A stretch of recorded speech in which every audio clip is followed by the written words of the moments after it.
And welcome in. Happy Friday, everybody. Welcome to the Nick Club Wrestling Happy Hour. I am one half of your host and your virtual bartender, Mr. Nick Teodoro. Joining me, as always, is my tag team partner in life, my wife, Miss Nicole. Nicole, what are you having? Oh, you guys know me. Some Tito, some orange, some cranberry juice. Mr. Nick, tell the people what you're drinking and our three things for the show. I'm drinking my J. Lore 7 Oaks Cabernet, as per usual, as you like to say. Well, the vision implodes, so what's next? Aleister Black and Zelina Vega align on SmackDown, so could there be a new House of Black forming? And the MFTs and the Wyatt 6 finally come face-to-face. It's Friday, October 17th, 2025. This is the Nick Club Wrestling Happy Hour. Wrestling has more than one royal family.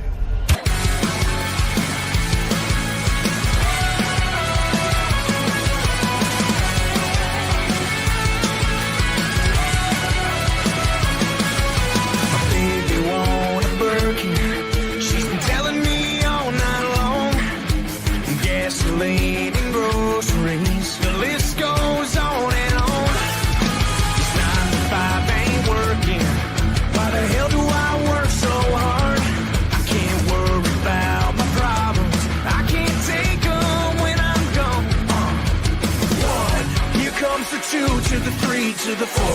Tell him bring another round when he's ready more. 2 stepping on the table, she don't need a dance floor. Oh my, good lord. Someone pour me up a double shot of whiskey. They know me and Jack Daniels got a history. There's a party downtown near Fifth Street.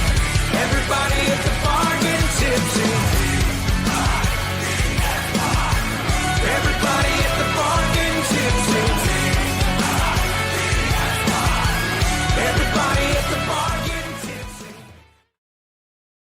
And welcome back in, everybody. Happy Friday. If you are new here, welcome in. Smash the old like and subscribe. If you're a regular, you know we love having you.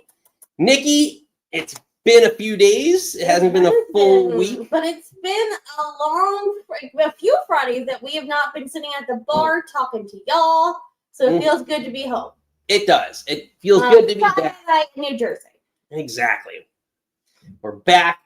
But before we get a lot to get to, we got a lot to get to. We're going to go over, we touched upon the kayfabe stuff, a very WWE-oriented show tonight, as tomorrow we're going to dive a little bit further into AEW as we preview AEW Wrestle Dream tomorrow, our call-in show live at 4 p.m. Eastern. So get ready for that.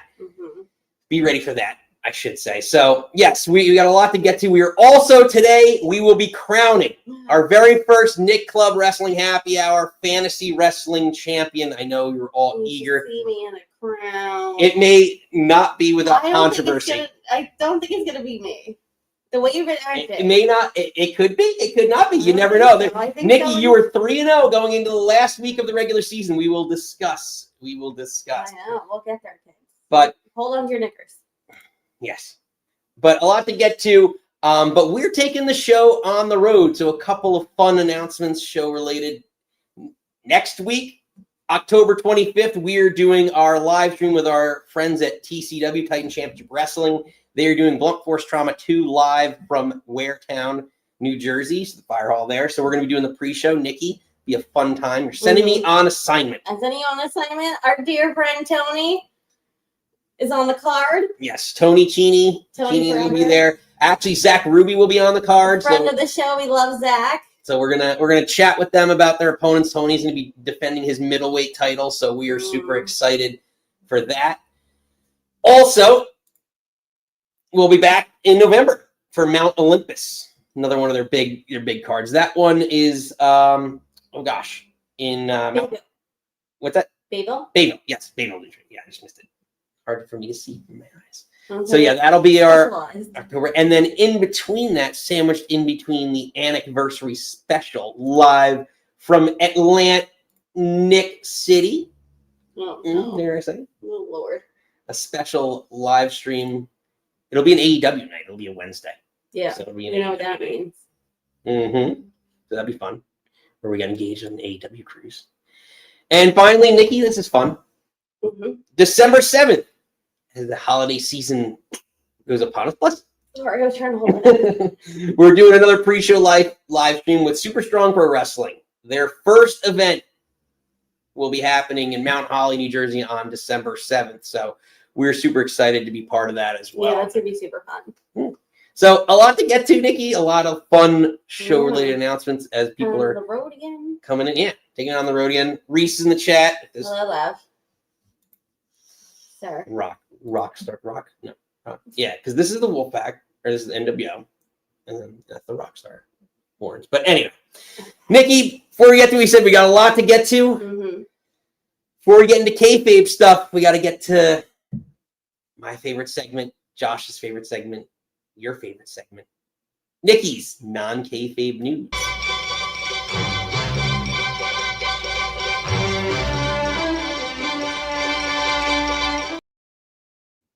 Whichever you'd like. Oh. Production meetings, kids. I don't know what that means.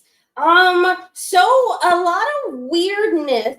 With Andrade. Good call. I was like, what do I start with? You're like, whatever you want. I was like, oh, Andrade. He did the thing. I'm so proud.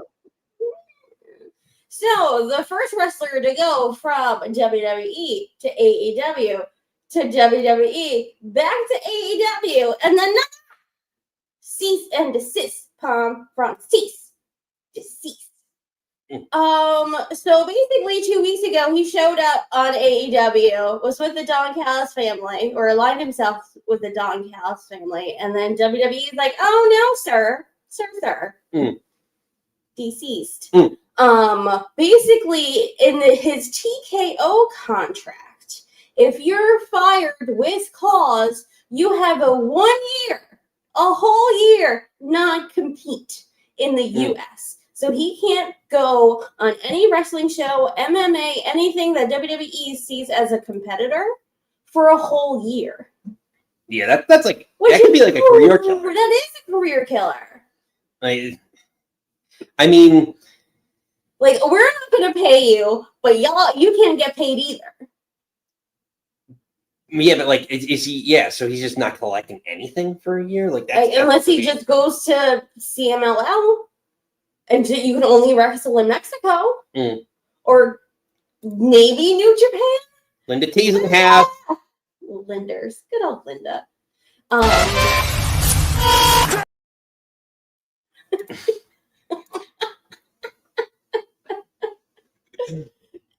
Again, Reese just put in the chat how petty it is, and it's super, like, the thing is, it's just like, I hope Andrade fights this, because, like, as an independent contractor, because you're not an employee, you're an independent contractor, then how can you have a no-compete clause? Yeah. So Steven Charlotte approves of this. Linda agrees with Steven, I think. She said, yeah. So I don't know. It's a weird one. I just kind of feel bad. Like, let the people make a living. It's like, I always think back to Brody. It was like, Vince didn't want to use him on TV, but wouldn't release him from his contract, so he's sad. Just think of all the stuff he could have done in AEW before he got sick and passed.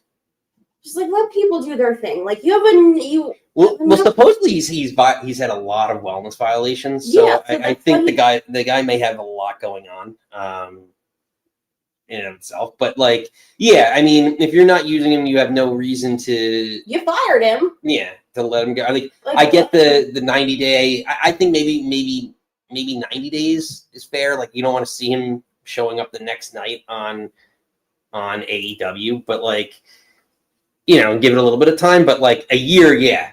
Especially when programming for TV can change. Like, you know, like a season for TV could be 3 months long, and the show can get cut like that. How many times do TV shows get cut like that because the ratings aren't there? So like, a lot can happen and change for a character, for a person on TV. So yeah, it's not really a good situation. It's not really fair to him. I get there's got to be a fair compromise in there, a fair medium. I don't know.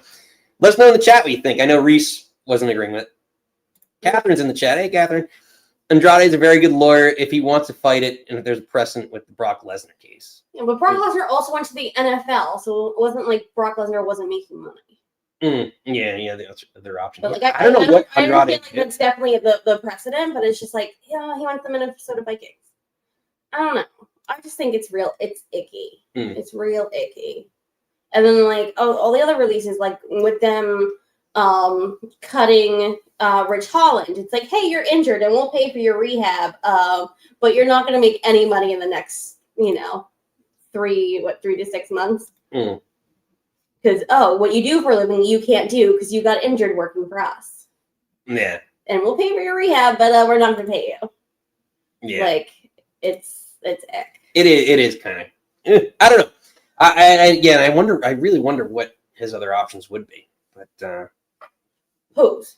Andrade, like what? I mean, would he try and go to TV? I guess. But like, could they view a competitor as like any TV product? Like anything on TV, you could argue like I know it is. Then like a TV show, you're not letting a person make a living. Like this is what I've done for a living since probably he was a teenager in his 20s. He's from a wrestling family. I'm sure that's all he's done is wrestle in Mexico. So now you're denying me what I do for a living. This is my profession, and now I can't provide for my family. Yeah. Sorry, gonna get Joseph Park to represent.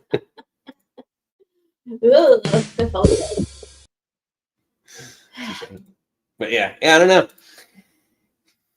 Yeah, Nikki, what else? What else you got? Well, I guess now I got another sad one. Switching the lines to AEW, poor Kota Ibushi got injured on Collision, and he's gonna be out for like they're thinking like 2 years. He broke basically his leg, and the bone went through the muscle, which is cringy. And then supposedly it's his fibula. Is that what I heard? Oh yeah, Linda. Dr. T. But still, you're. Where's Linda? We gotta get Dr. T to call in and give an expert analysis on this. But basically, what it said, like recovery would be a year, and then to get back into ring shape would be like another year. When he recently just kind of came back, and I think maybe, honestly, my opinion, I think he probably came back a little too early. I don't think he recovered from the other injury that he had. What other? Chat, you're gonna correct me. He just came. He came Recently. Back. I'm just trying to see if it's his fibula. I know it's his leg, but they just keep saying broken leg. Come on.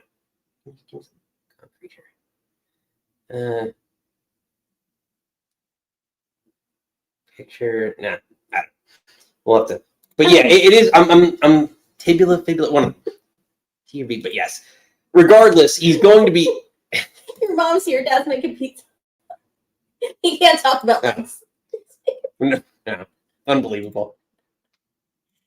Well, he's injured again. He's out again. He was showing pictures of him in the hospital ring. I just need my dad to do one thing, and he's just like, listen. I drank a beer. I drank another beer. 3 beers. 4 beers. Oh no. 5 beers. Oh no. 6 beers. But yes, anyway. Oh god, the poor guy is like injured again, and we're laughing. But yeah, no, another injury for him, out again. Maybe this is time to maybe hang it up, sister. How old is he? I don't think he's that old. 30-something, late 30-something. Maybe is he closer to 40? Is he older than I think he is? Let's see. Give me a minute here to try and pull it up on the 43. 43. Yeah, honey, I think it's time. Yeah, I mean it is at that. It is at that time that they could. Yeah, I just again another 2 years. You're gonna be 45. Take a play out of AJ's book, maybe. Like you need to quit on wrestling and not have wrestling quit on you. That's true. But all the positive vibes to Kota. And speedy recovery, but like take care of yourself and don't feel you have to get back into the ring because I feel like he came back too early. And then to our late, I don't want to say late breaking, because I feel this is sort of broke last night, and there's really not a lot of information, but I figured we throw this on because I feel like we all love him, very popular. Apparently, Jacob Fatu is out with a non-wrestling injury, and is expected to be out until like into 2026. I don't really necessarily want to speculate what a non-wrestling injury is. I hope he's okay. I don't know. Yeah, well, what was it? A couple years ago, who was it? Yoenis Cespedes for the Mets had a non baseball related injury, and it was like he was like horseback riding. You're like, it was something happening, like he fell off the horse. Yeah, but like when Cody tore his pec off, he was working out. That wasn't a wrestling injury, but they didn't call it a non-wrestling injury. They just called it an injury. Yeah, well, that's the thing. So I told you this earlier, and Reese put it in the chat now. He said probably kid number 30. Like I thought. No. Corey Graves is currently not on TV because Carmella just had a baby. It's not he's out with injury or that's like he's having a baby. When Naomi has a baby, Big Jim is not going to be out with a related injury. It's Naomi's having a baby. I don't know. I think they would call it something different, and I don't think they'd say well into 2026. I don't know if WWE's that great. He's going to get 11 weeks of paternity. I don't think it's baby related. I know. It's just when Seth took some time off when Becky had the baby, it wasn't he was out with the, I don't know. This just sounds weird for a baby. I hope Stephen. But yeah, I don't know. Needs praise. The other thing too, yeah, Reese put that's what I was thinking too. Is like, could he have gotten in trouble with the law? His brother, Someone would have. I feel like someone that would be public record, and Sean Ross Sapp or somebody would have dug that up. TMZ, like that would be out if he was like in jail or like arrested for something. Yeah, I don't know. Well, so that's why I'm like. you would think. You would think. I don't know. Maybe some stuff will come out. Sorry, later. But again, positive vibes to Jacob Fatu because I feel like he was just coming back again. I feel him going to the program with Drew was going to be great. Apparently, that was going to spring him into doing a program with Cody. So it's not great timing if it's not. Yeah, I don't know. Yeah. Again, positive vibes to Jacob Fatu. For sure. Nikki? I know, but that's it. Nikki's news is never happy. So you can just hit my music.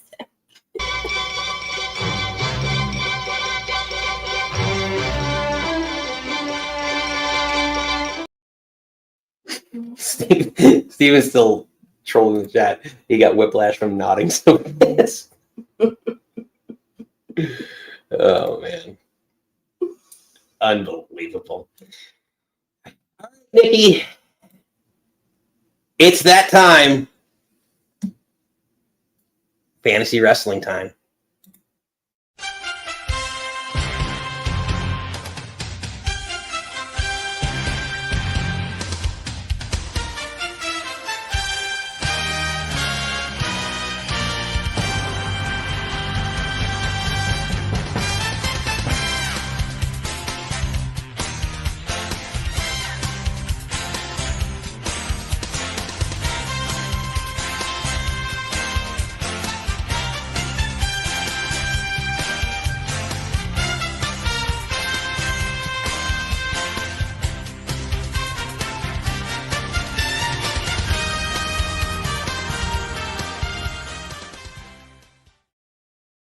All right, everybody. It's that time. I know everyone's eagerly awaiting. We got a lot to get to because while we were away, we have week 4 of the end of the regular season, which Nikki heading into week 4 was 3-0, the top seed theoretically. Oh God, I got booted, didn't I?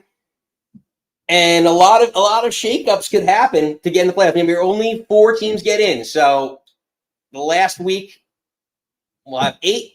Then we'll narrow it down to 4. Top 4 seeds. Now, here's how we're doing because there has been a number of ties throughout the season based off the starting lineup and all that stuff.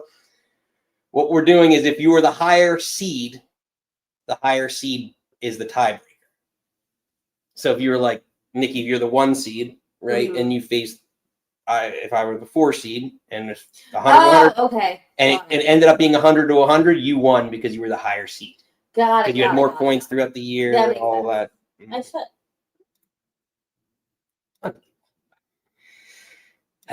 So, Nikki, we head into week 4. Your undefeated streak, just like the New England Patriots, was on the line. Oh no, don't Perry. Are you ready? No. Week 4. I All knew right, it. Nikki. I had a feeling. Yeah, you did not make it undefeated. I feel like Mikey with Seth would be my downfall. Mikey had a good run with Seth. So it leads us to after week 4, the standings were such. Pop this up on a bigger screen here. Nikki, you were still in first place at 3-1, 690 points, still the highest scoring team. Thanks in part, a major part to Bron Breakker. Mikey was in second, finished the 2 seed with 300 points. Ed, 2-1-1. Yeah, 170 points. Murdoch, believe it or not, with his Drew McIntyre and Nia Jax.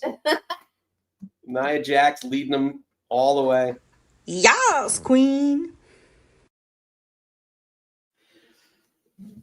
I almost made a run. I got 2. I went after going 0-2, won the last 2, and was one. I will tell you, if I had made the playoffs, I would have RKO'd my way to a championship. The Johos, with arguably the worst fantasy decision of the season, sitting Bronson Reed back-to-back weeks, costing them. If they had played Bronson Reed, the Johos would have won the league because they had Bronson Reed and Stephanie Vicaire. And during the playoff weeks, those were the highest, 2 of the highest scoring individual scoring, male and female. So, especially the championship week, because the championship match ended up being SmackDown and Crown Jewel, and Stephanie Vicaire got back-to-back wins, and Bronson Reed, I think, got back-to-back wins. So it would have been, it may be my, but Bronson Reed did get a win, regardless. Yeah. Reese, talking all that crap. Poor pickle. I know, Reese. Next year, listen, if we save these stats, you might have the number 1 pick next year. I'll redo for next year. Oh, God. But yes, this is what set up, Nikki.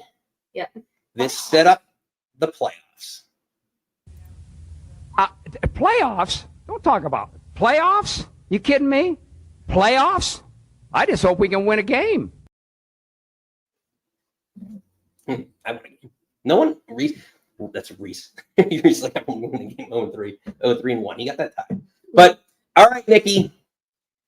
We said you challenged in the first round Murdoch.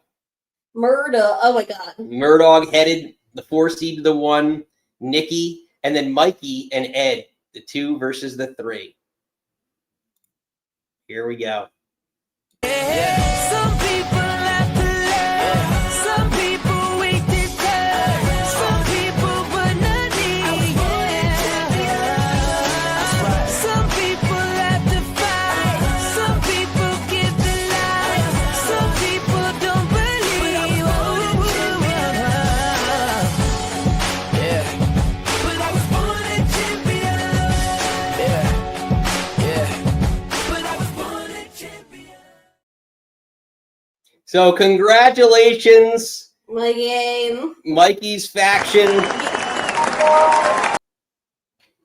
Well done. Congratulations, kids. He drafted Gunther and never used him once. You had them been on TV. I think he started Bailey maybe 1 week. But Asuka was a couple of those submission finishers really, really helped.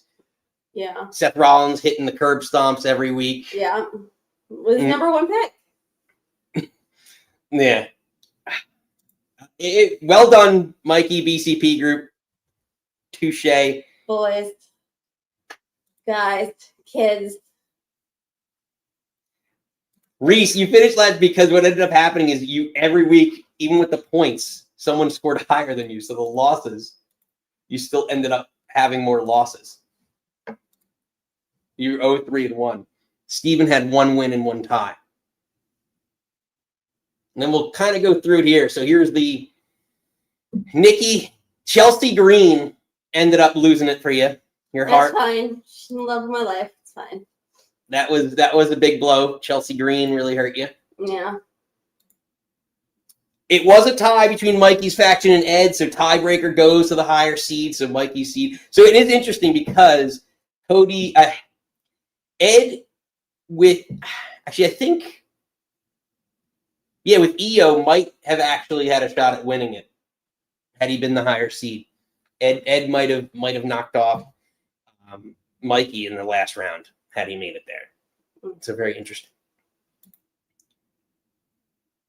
And then finally, Mikey, Asuka did take the L in Crown Jewel, but Seth Rollins with all those curb stomps helped him to victory. Mm-hmm. And ultimately, Mikey and the PCP group, BCP, are champions. So once again, congratulations,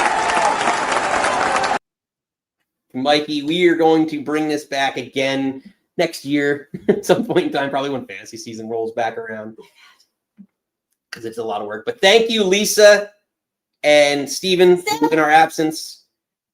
Did a great job on points. Reese is getting it in the chat. What was our first time doing it? When we do it again, maybe your drafting skills will be different. Who knows what the storylines will be? It doesn't help that, like, I don't know. Well, Reese also takes solace in knowing that he drafted a team that he hated. So he's saying, nice way, I'm happy I lost to the team full of people he hates. He doesn't like. Mm. Yes, Joho, you lost with second most overall points. Yep. You just ran into a couple busts. And if you started Bronson Reed, you would have won the whole thing. Mm. It was you swapped out Bronson Reed and Solo at the wrong time. That's just sometimes how it goes. Mm. Mm. But it was a fun one. So thank you all for participating. We'll bring that back Doing again. something weird with us. Yeah. But, yeah. We got a bunch of other games coming. We got categories coming, wrestling categories coming in the upcoming weeks. We've got Pillar, Push, or Part Ways coming. That's going to be a fun one. Mm. Oh, yeah. So we got a lot of other fun games coming your way. So get ready. Get ready. But, Nikki, Mm-hmm. It is that time. Let's switch over to our Monday Night Raw takeaways. Before we get to the big reveal at the end, anything in the undercard that spoke to you? So we did watch this at 8 a.m. I was sick and called out and watched Raw in bed at 8 a.m. I don't like 8 a.m. Raws. I don't like it. You did mention, like, for an 8 a.m. Eastern time Raw, to have such big storylines happen is interesting. Yeah, but I guess it's for the like reason those kids that you get to watch it at like a normal hour instead of like our time, which is super crazy late. I don't know. So, do you want to talk? Because I don't. It's not one of your three things. But do you want to talk about the Jimmy J's, the Usos? Because then Big Jim had a match against Bronson, and then Jay was like, "I'm not gonna come out and save you because last time it I saved Roman and it jeopardized my match, and you got to do this on your own." And Big Jim was like, "Oh, you think I can't do this on my own?" And blah blah blah. And then of course Jimmy lost the match, and then Jay came out and got beat up. And I was like, well, what is the point? The match is already over. That's a good point, Steven. Yeah, I don't know. I mean, I think I'm going to wait on the Usos to offer my opinion a little bit further and see how much more develops there. Yeah. Well, I mean, you want to talk about... Well, then I told you... See, yes, because I knew you wanted to talk about it. You said anything else I wanted to talk about. So I was like, did you want... See, Well, I mean, I you're didn't the director. I'm just tell me what you want to talk about. What do you well, want to talk about? Kairi Sane falls to Rhea Ripley. Yes. So, Because what? What were you gonna say? no, talk. Go ahead. No.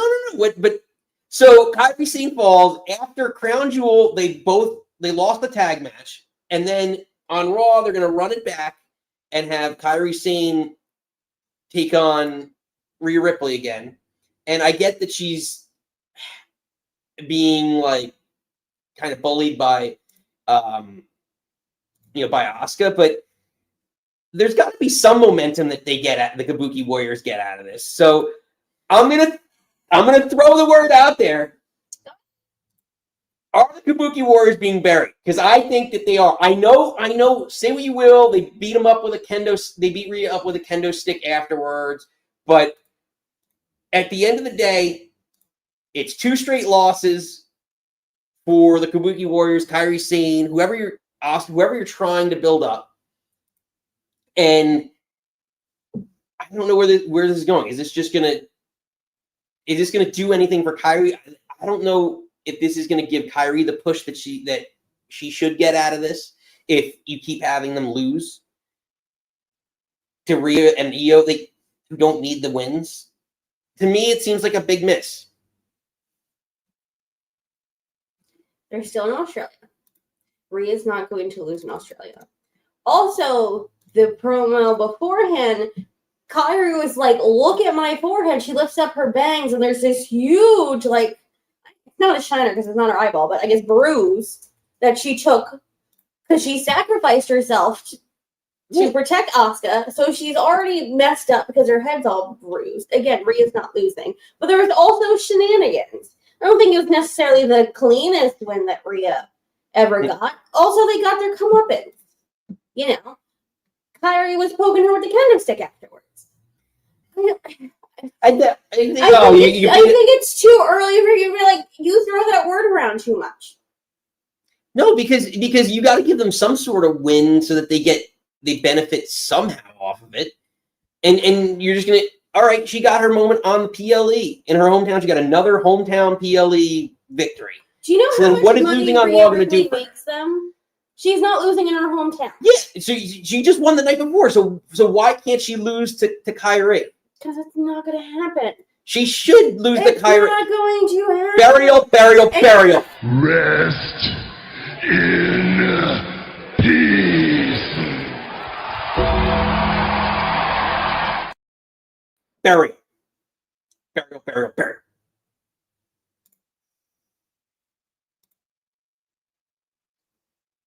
She's speechless.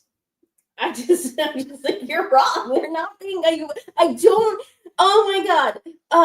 Steven, how dare you? I feel like. How dare you make fun of my Jets? It's the Princess Bride, and I'm like, you keep using that word, but I don't think you know what it means. Like, I don't think you know what burial means. And Steven, he's putting the perfect definition that they're being married is losing to people you shouldn't be losing to. Again. She shouldn't be losing. They should get some sort of momentum. They should get some sort of momentum. Give her then what's the point of them going off on their own? Then just a job. They're not. That's not jobbing out. It is jobbing out. They're losing. They're losing. Every time you lose, Kairi Sane has lost, I think, 4 out of her last 5 matches, something like that. She never wins. So, and she's the only person who can get over in this feud with anything to gain. Everyone else is a bigger star. Unbelievable. Joho approves of the Princess Bride reference. I don't know what to say to you right now. I don't know if anyone agrees with you. They may not. This is not a burial. I think so. I just say what you will. I know there's a contingency out there that agree with me. All right, please, someone call in. Someone will write in, call in, and explaining to me like I'm fucked. There's a silent. I'm the voice of the voiceless for the Kabuki Warriors here. Just want you all to know. Getting so screen time. They're on the PLE. There's only 5 matches. Not like everyone. See, gets Reese to is be on agreeing. the It was pathetic on Monday. Reese is agreeing. There we go. Got one supporter. There's one in the chat. He just likes to stir shit up. I disagree. I think Reese recognizes a valid point and he understands it. I can't fight you about burials anymore. But see now the chat, it's going back and forth in the chat with the votes. Oh. 60-40, see? Wait, I don't know. I don't see you. I put are the Kabuki Warriors being buried? 60. So I have a lot more supporters than you think. Y'all. Don't encourage him. They know. I It's speak not, truths. Then my babies, you don't know what the word burial means. I disagree. No. See? Catherine's agreeing. There we go. They're all coming back. Now. Okay. Well, we agree to disagree because there's no TV time every week, multiple segments. You're on a PLE. You're against one of the biggest money makers, but you think you're getting buried. Because you should be able to get a victory. And you're not getting a victory. You're not getting a victory. Give me a win. This feud Just is one not win. going anywhere anytime soon. Not for the Kabuki Warriors, it isn't. I digress. We'll move New on. topic. We will. All right. Well, let's get to the end of Monday Night Raw, where Nikki, we opened with it. So they have actually. We'll get to the before we get to the craziness that ended Raw. Mm-hmm. The main event does see LA Knight, Jey Uso, and CM Punk challenging for the #1 contendership. So for Rollins' world title. Yeah, for Rollins' world title. So what were your thoughts on the match? And as we headed into the main event. I think it was a fine match. Again, I feel like we've seen these 3 wrestle so many times at this point. Like Jay and LA, I'm kind of over. I think it was kind of a foregone conclusion that Punk was going to win. I think that was the plan, was supposed to be him, Punk, and Seth at Saturday night's main event on the 1st. But again, I think it's a good main event pay-per-view. I'm glad it wasn't a tag team match between the Brons and, Jay and LA. I'm glad this was something different. I love that CM Punk gave Jay the go to sleep and then stole his grill. I don't know if you all caught that when he hit the GTS, went for the pin, and you saw, Jay's grill on the mat, and Punk made a weird face and grabbed it. So it's funny because I'm sure, in real life, he's like, oh, what made me make sure we keep these? But, in kayfabe, it looks like he stole his teeth. So I was a little surprised still, because I was doing the watch along, and I was shocked that Punk ended up winning. I thought LA Knight was going to take this win, and that they were going to feed LA Knight another guy getting buried. Another burial. Another guy getting buried.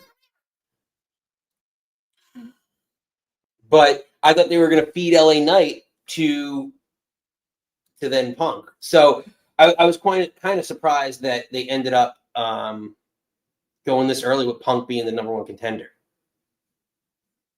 I don't know.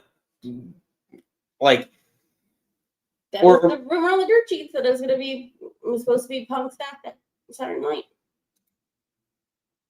Yeah, I mean, again, I think that I thought that was going to be a WrestleMania match again. They're going to try and stretch it out to WrestleMania, but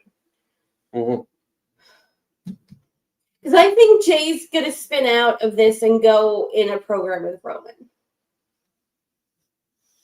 I think this is going to be more of Jay's heel turn. I think it's maybe a little slow burn, but I think Jay's going to spin off that way. And I think LA Knight is someone that maybe this is too early, but maybe akin to a Shinsuke. That someone that kind of hovers at the top and you can kind of plug and play him in And they're like, oh yeah, he can fight for the belt. That's fine, but I don't think he's actually ever going to get the belt. But again, like Punk, they did beat Seth and Becky at Paris. Paris, right? Paris. No. Yeah. No. Yeah. It was Clash of Paris. No, it was WrestlePalooza. Oh, WrestlePalooza. Forgot about blocked that pay-per-view out of my brain. So we did have like, oh, well, we beat you, and I should have it. I said I hope Punk and AJ winning that match leads into them both getting title opportunities. So maybe, but I don't know. I feel like CM Punk was more credible than really Jay or LA at this point. But all that's moot now. Can we backtrack before we get into the next part? Yeah. So at the pay-per-view, Crown Jewel, that Seth does the coast to coast. Why he didn't do his legs and take a flat back bump, I don't know. But he did the flying headbutt and landed on his arm. Again, we don't know what Seth Rollins is a injury. An injury, is it a work, brother, shoot, I don't know. But the open, which you kind of glossed over, is that Seth opened Raw in a fabulous flat trench coat. But then basically did a promo sort of introducing the Vision, and then he says to Breaker, like, oh, he looked like a taxi. I forgot to tell you. No, Seth Rollins has Seth been looked wrong like a taxi. When I was watching this with Reese, I was like, he looks like, and I couldn't figure it out. And then Reese and I were talking, and I was like, he looks like a taxi. Anyway, I digress. What were you saying? Seth can do no wrong in the fashion. Taxi man. Taxi man. Taxi man. Taxi man. But basically he says to Breaker, though, like, oh, around Mania, there was whispers about your greatness, but I made you. And then he says the same thing kind of to Reed. And then he goes on this thing. He's like, I don't need the bronze. I don't need Paul Heyman. I don't need anyone. Like, I did this on my own. I'm the best. Blah, blah, blah, blah, blah.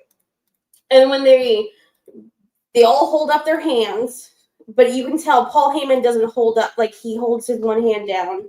So it's like, all right, is something going on with the arm? Well, also, if you look at this picture, like Bronson's looking at Bron. Yeah. And it's just like, yeah, they're kind of like milking his ego. So, yeah. And then you can tell when they're leaving, Breaker kind of stays behind for a second, doesn't immediately follow.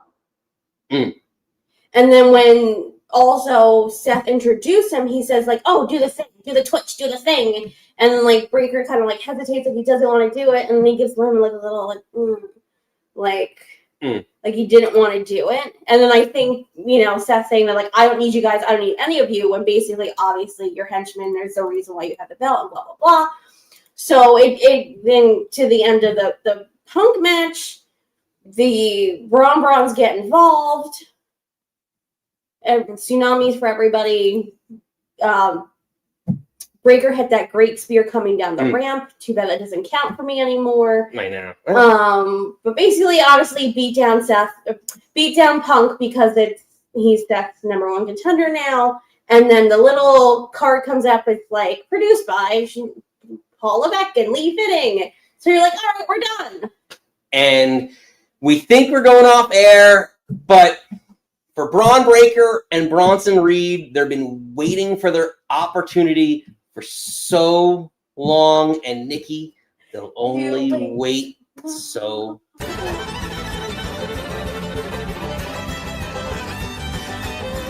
your heart goes on like a frozen freight train. You know that I help you if I can, but I'm just a raindrop in a river, just a little itty bitty grain of sand. And you know that I'm doomed to repeat this with all the bad habits that I learned. But it's better than your fiber and fornication and all the dirty money that you earned. And you wait so long, you wait so long.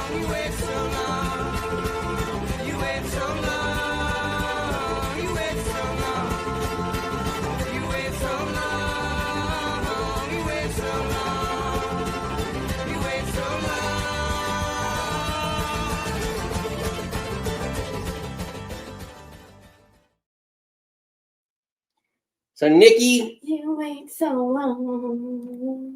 It's our new favorite song. Thanks to our guy on the. So Nikki, the Vision turns on Seth Rollins. What are your thoughts on the Vision's breakup? I legit was like, whoa! Like, was not expecting that. Again, you get me all the time. We, children of NXT, should know that when the credits come up, something can still happen. I'm assuming it's fast tracked because something is wrong with Seth. There's rumors that they're hoping it's a broken arm, but now it might be shoulder. Me and my S's kids, shoulder surgery, or rotator cuff surgery. So either way, if it's shoulder stuff, he's fucked. So I'm all, again, Steven, your little winky face. Who knows? I can't work shoot, brother. I don't believe him. But I'm not kind of like, put the belt on Breaker. Have him challenge Seth on Monday. Quick, crazy roll up or something happens, and hot shot the belt to Breaker and have him go on a run. Baptism by fire. Either you sink or swim, kid. He's got Paul Heyman with him. Paul Heyman sings his fucking praises. Some fresh blood. He's between Seth, Jay, LA Punk. They're all in their 40s. Again, he's technically Seth is 39. But give it. Well, this is what I was talking about Reese the other day about, like, you know, like the age of some of these guys. They had to try and you know, jumpstart a younger star. Yeah, I get it. I get where you're getting at, but I guess my question, I threw it in the chat, like the polls, like, was this too soon for the breakup? Because we don't know what this group has done. The idea, though, behind the group is, I will say this, is the Vision's breakup is not like Evolution or some of these other groups in a sense of Evolution. There was a distinct, you know, leader and emerging tag team, whoever it was. Like, this is more like three individuals coming together, and that's kind of how Rollins presented. They're all going to be main eventers. So, like, I could see like the seeds, and I think I mentioned this before, of like Bronson and Bron really butting heads because Bronson wants that opportunity too. That's going to now be afforded to Bron Breakker. So I think there's a lot more, like, it's just different to me, this breakup, because this is a group of three individuals more so than a group, like a united group. These are three individuals, I think, who came together, and then Heyman just kind of. That's because we heard Steve and I were talking on last week, or we were talking about all the rumored plans for WarGames. Like, it was supposed to be the Vision in WarGames. Like, I think they had to pivot. I really think something's wrong with that. So you're laughing at their fan about Terry Funk. No, they can get. I know 40's not all. We're always gonna be 40. I know, but I'm just like, some fresh blood up. Like, push your people. I think it'd be crazy. Put it on Breaker. Let's go. But I'm thinking something had to happen because everyone's saying what that WarGames match was supposed to be, and then you broke up half of the team. I don't know. I'm really worried something's wrong with Seth. It could be. But we can go back and watch our pre-SummerSlam things, and I was worried about that. It seems very, very, very rash. Yeah. And quick. And that's why I think I believe you that it's probably, it could be an injury. But, like, I don't know. Reese thinks it's a kayfabe. He's not injured, it's just another angle. He'll be bored of. I mean, I don't know. I just feel like if this was like your big thing, and then, like, I don't know, because sorry, if this was supposed to be a Evolution-esque stable, and eventually it was supposed to be Triple H, Batista with Breakker and Seth, and this is obviously, like, then why have the number one contenders match? Why do this so quickly? Like, there's, you scroll on social media and see all these people make all the things. Like, his Monday Night Messiah gimmick with Buddy and Theory lasted longer than this. And I was like, huh. So I don't know. I think this Because he is had lesser people with him too. I think this is a real hard pivot. You're not going to hold down Braun Breaker and Bronson Reed that much. That much loyalty. Yeah. So then you have to like. But because it's not like him doing the spear and the one tsunami is gonna take him out. Like he can't. Like I feel like everyone's talking about the coast to coast. I don't think one spear and one tsunami, the Brons can hang their head on. We took out Seth Rollins. Then that's what I'm saying. Like, oh, then have a match next week and then have Braun like squat. You want to talk about Barry squashes, baby? Like, have Braun just destroy Seth. Take the belt, Seth do what he's got to do, and then have Braun Breaker as champion with Heyman as his whatever the fuck you want to call him now. Like, it's the new Brock Lesnar from 2002. That's more exciting to me. But to me, I don't know. To me, one of the next, if Rollins is out, I guess what's next for the world title? I mean, it's either, to your point, Braun Breaker, or I guess Seth. I don't want to see another. You can't just give it to CM. No. But the next champion, that I want to see another fucking tournament to see who gets to do a thing. We just saw that with the women's championship. Put it on Breaker. Let's be crazy. And this is why having the Money in the Bank briefcase. I mean, I know he already cashed it in, but are convenient and beneficial to have. But I digress. Nikki, put a little bow on our Monday Night Raw takeaways, and we will bleed into, as we get into our SmackDown portion of this show, we get our SmackDown preview as we take away from last week. So a lot happened when we got back. I watched it on Saturday morning. I wasn't feeling too well, but under the weather, still managed to get through what was a very, very action-packed SmackDown last week. Do you want to start with Sami Zayn's open challenge and the thoughts on Shinsuke Nakamura's return? I love his old music is back. I love that he seems to be back to normal Shinsuke. Not that I minded the Samurai Shinsuke, but this feels like just like kind of. I really liked the Samurai Shinsuke, though. I really did. But it didn't do anything. He came out looking cool AF and lost every time. No, he won the belt from. Who did he win the belt? That was 100 years ago. That's the thing.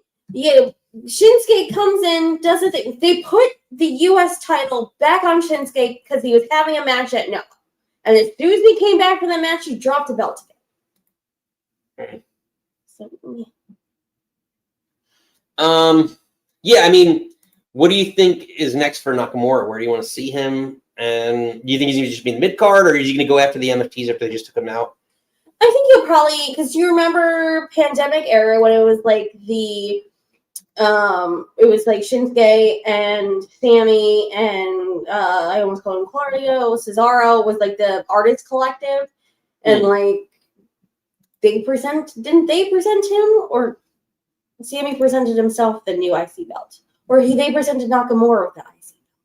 Any whoosies. So I think maybe he seemed to be a little more like face again. So maybe have him just, I don't know, they need WarGames people now. So maybe he just kind of aligns himself with Sammy to get through WarGames.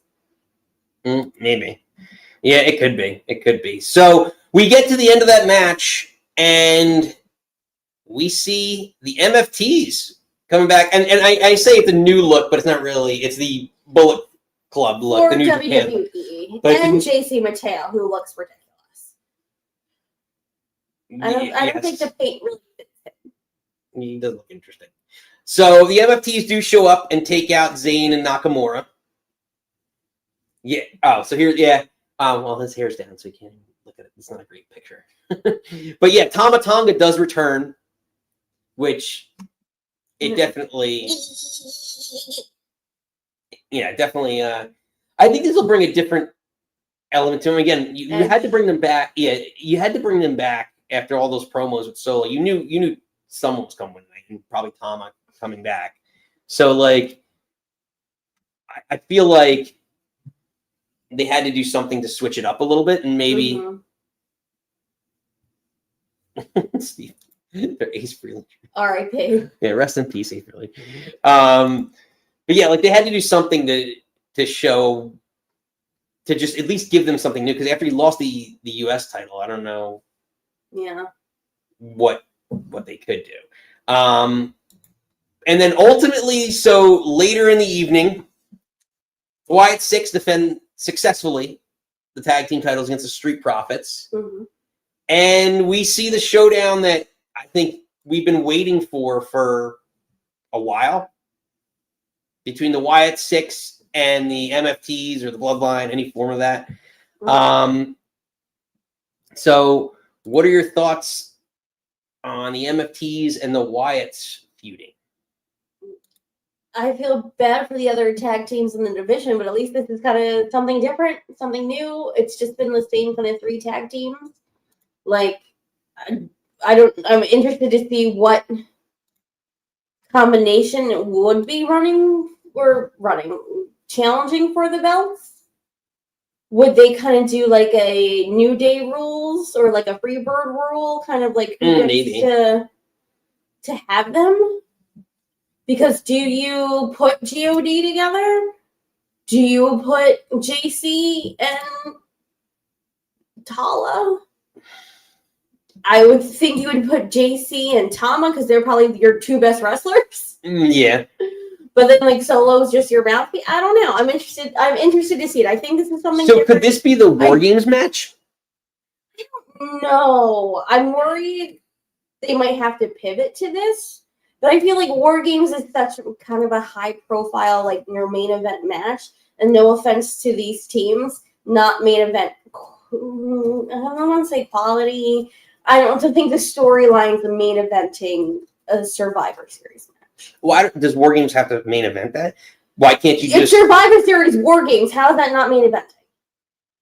No, I just think WarGames is part of your theme. It doesn't have to necessarily be the main event. But also, I think we need to stop with the WarGames. I know we all have WarGames. I just want to hear... Tell me you can't have 2 world title matches, maybe 2 men's, 2 women's, right, world titles matches, and then 2 WarGames matches, and that wouldn't be an awesome PLE for Survivor Series for the San Diego. Right? There's your 6 matches that you always talk about that you want. I'm not saying that's not a bad thing. I'm just saying that's not what they're going to do. Right, but like that's the idea. But to your point about like it should, it's the main event. It doesn't need to be, because this could elevate these 2 groups in like open the card with a WarGames match between the Wyatts and the MFTs, right? Like give me that carnage to open, or even in the middle of the card, right, to keep me going in a 6-card match. That would be great. I'm not saying that wouldn't be good. I'm just, if we're looking at the track record, same with Royal Rumble. You open with the women's, you close with the men's, you have your men's, probably your champion in between. But why? Why does it have to be that way? Shots. It doesn't have to, because it's the theme doesn't mean it has to be the theme. It could be part of the theme. It could be part of the event. Why don't we have our Survivor Series have actual Survivor Series matches? Remember those? Patrick Frown remembers. Well, yeah, the old school ones where they all, and then like, what was the original where they like the survivors then competed in another Survivor Series? At the end? That was cool. Like all the survivors for the match had all the goodies and all the they had like a thing. Apparently, people don't want to see Wyatt's Resentities in the poll. I threw it up in a poll. I don't think that's like a pay-per-view match. I don't think it's a WarGames match, but is it something different? Do we need to see again the Street Profits and the Wyatts again? I know they didn't do a drafters, but maybe. Yeah, there's Ed to the chat. TNA lockdown. Yeah, true. Exactly. Yeah. Like, do we need like, I don't know, like, do we need to shake up the rosters a little bit? Because it's like the same tag teams, and at least next week, the men JD are actually gonna defend the belts. Yeah. Be interesting. But Nikki, moving in, is there anything else before the main event of SmackDown last week? Any other? Honestly, I feel like all I watched was the main event because you didn't. I was getting the children. Our washing machine broke, so I had to do laundry at my mom's for a little bit. and you weren't feeling well, and then I ran to Acme because everyone's like, there's a Hurricane Gap milk. So I got milk. I only saw the main event, so. I know. I was worried about her. You're like, we need milk. I'm like, you don't drink milk. You're like, get milk. Yeah. So there's a gallon of milk in our fridge. Listen, we'll thank you later. But we get to the end of SmackDown, and last man standing match. Damian Priest is challenging Aleister Black. Mm-hmm. Which I think should have been on the pay-per-view, but I digress. I like it. I like it on the SmackDown. I think it made perfect sense for the SmackDown portion of it. Then they get up onto the table. He's about to put Aleister Black out of his miseries, and Zelina Vega shows up to protect her man. Get it, girl. Which gives just enough time.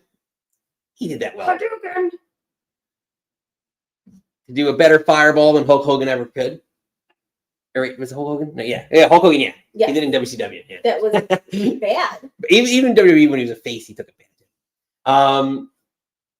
Which ultimately and then hits a black mass, and Aleister Black is the last man standing, and it seems, presumably, that his real life wife, Zelina Vega, will now be aligning with her man in kayfabe. So what are your thoughts on Zelina Vega aligning with Aleister Black? And I have a lot of thoughts on this. Well, you know me, I love my wrestling couples. So them on screen together, chef's kiss.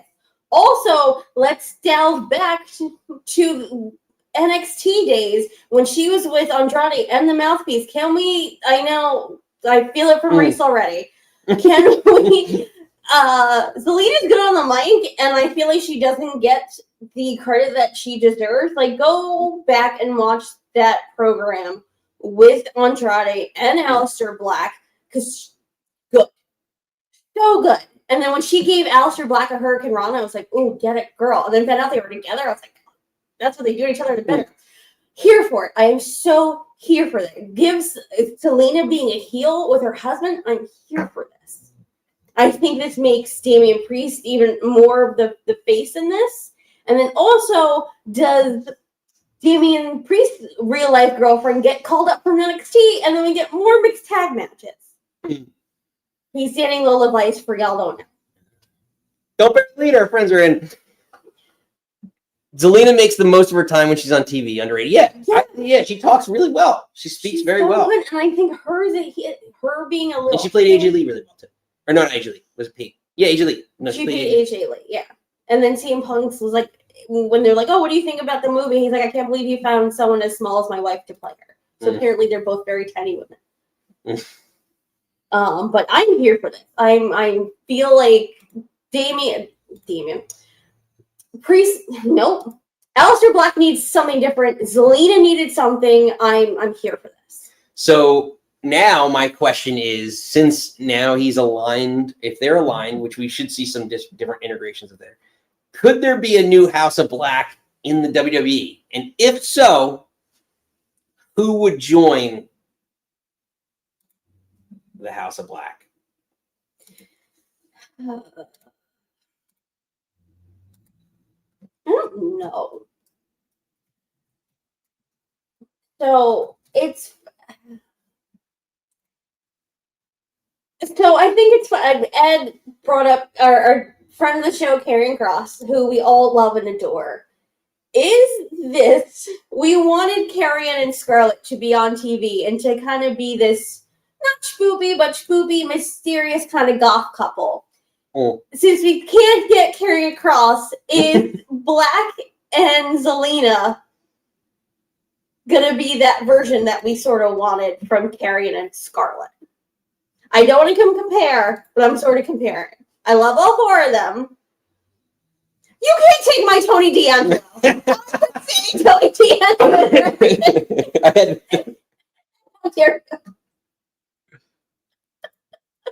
D'Angelo. Reese is saying they'd have to pay the trade. Well, I guess I use the House of Black, but maybe they'll call it some other collective. Like he could also be a cult leader guy. Yeah, and to Steven's credit, because he mentioned this first on the show, like I loved it because I thought of this too, but Steven said it, so I'm giving him credit. Yeah. But Aleister Black leading the Wyatts would be absolutely phenomenal to me. I mean, I get it now. Now you can't with I think there's too many people, but actually I don't know. You could. I mean, we were talking about Bliss being, Bliss being with them anyhow, and maybe like Braun Strowman. So like at one point, so maybe if you replace him with Black, like replace Bo with him, I don't know. It'd be interesting. It's interesting, and maybe have like some sort of power struggle dynamic for the group. It'd be interesting to see a different take on it. But I think a group, like a darker group with it, because again, if you have the Wyatts, you would love, and the Wyatts are feuding with the MFTs now, that's going to eventually fizzle out. It'd be nice to have another group in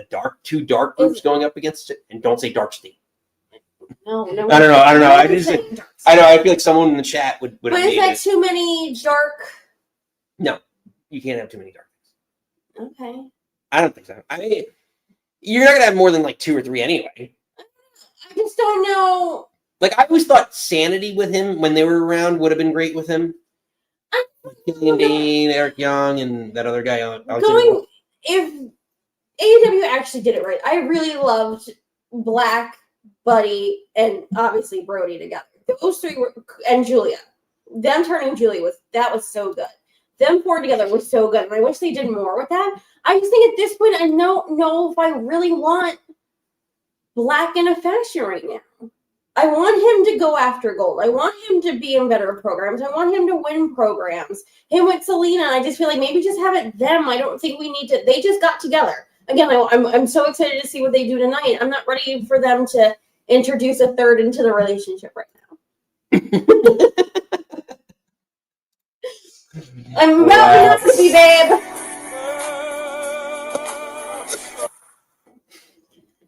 But yeah, it's interesting.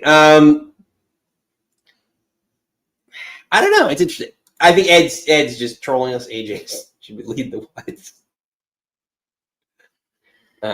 Yeah, Reese is agreeing. He thinks Black and Vega is just it's enough. Yeah, let's do that for a little bit. Like he needs to that's an also thing. If you want him to be this like cult leader thing, like he has to win some stuff and like gain some follow. Like you gotta do something. Like why should I? You had a weird thing with R-Truth, and now your next thing is like you had the weird thing with Mello, and like I don't know. I need him to get some like considerable wins over considerable people before like let's build him up to be a messiah or whatever.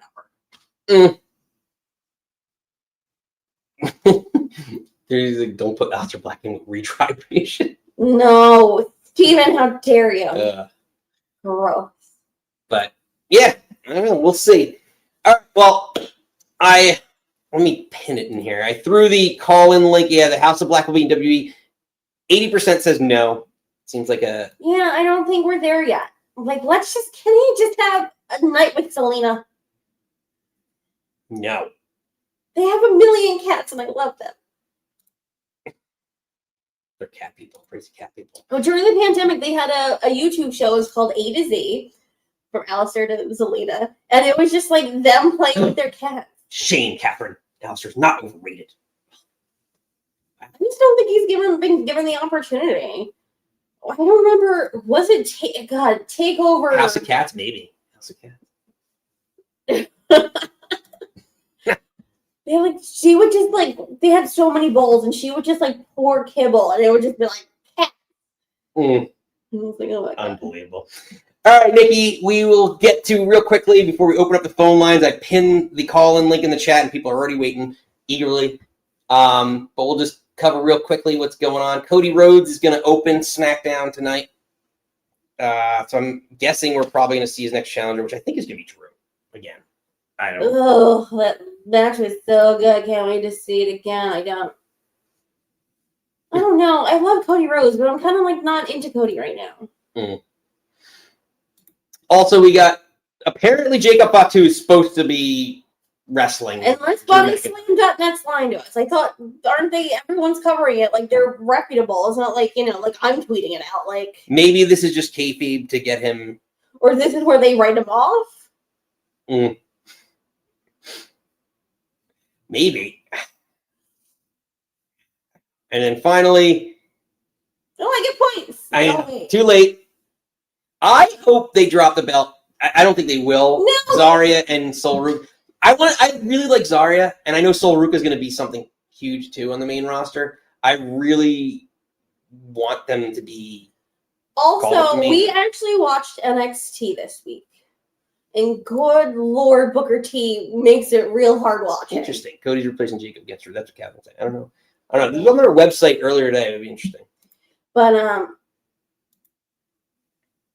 will they, won't they, of Zarya and Ruka? Like, I think they're gonna. I think Alexa and Charlotte are retaining, and I think that's gonna break up Ruka and Zarya. Well, yeah, I mean, I thought that was going to happen for a while. They break up, but like now, I'm like, they've been together so long, you might as well just. Zarya jumped out of a battle royal after Sol Ruka got beat up by Blake Monroe to see if she was okay. And she's like, "No, you have the match. Okay, I'll have the match, and I'll jump out to." Oh my god, I can't. That's fair. That's fair. Like, all right, Nikki. Anyway, I know. We'll see. But let's get back to it. It is that time. Nikki, my little blondie, as I like to say. 3, 2, 1, hit the snare.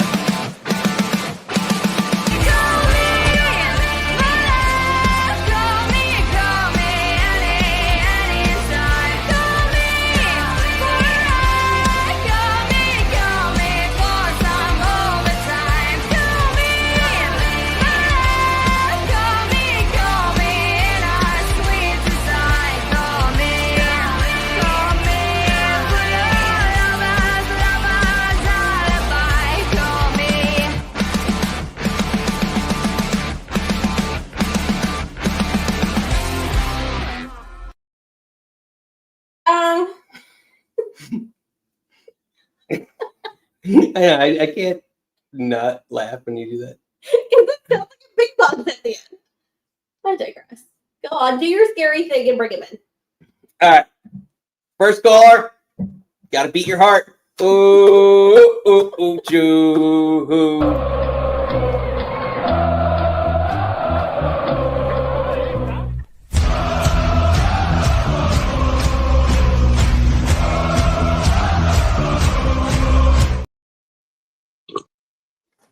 Oh, hi guys. How are you? Hello. What just happened? I have no idea. It's your show, and you're asking me what just happened? I don't know. It's on your camera. You're more. I'm trying to find ways that I can like show you full screen, but I don't know. I'm not good at the production yet. No, that's not the right one. In case anyone's wondering what's in the mug, it's I'm going basic tonight. It is pumpkin spiced chai tea. Mrs. Joho and I are tea drinkers. But somehow it's flavored with vodka too. I have no idea how that happened. Oopsies. Yeah. The Tito's bottle just opened and started pouring itself into it. I have no idea what just happened. Goodbye. Happens here. And good night, bang. And of course, it is Breast Cancer Awareness Month. So, yes. Yeah. Okay. First off, welcome back, guys. Couple quick things. Char Bliss, Char Alexa. Nikki, what are we calling them? What's their? Okay, I thought. I thought you of all people would know. But they're not losing the title tonight. To drop it on a random SmackDown against these two is just it's a Vince Russo move that I don't approve of. Unbelievable. Speaking of Vince Russo, Nick, why is everyone getting buried with you? Listen. You don't understand You keep using that word, and I don't think it means what you think it means. Joho, I know exactly what it means. All right, how dare you? Rest in peace.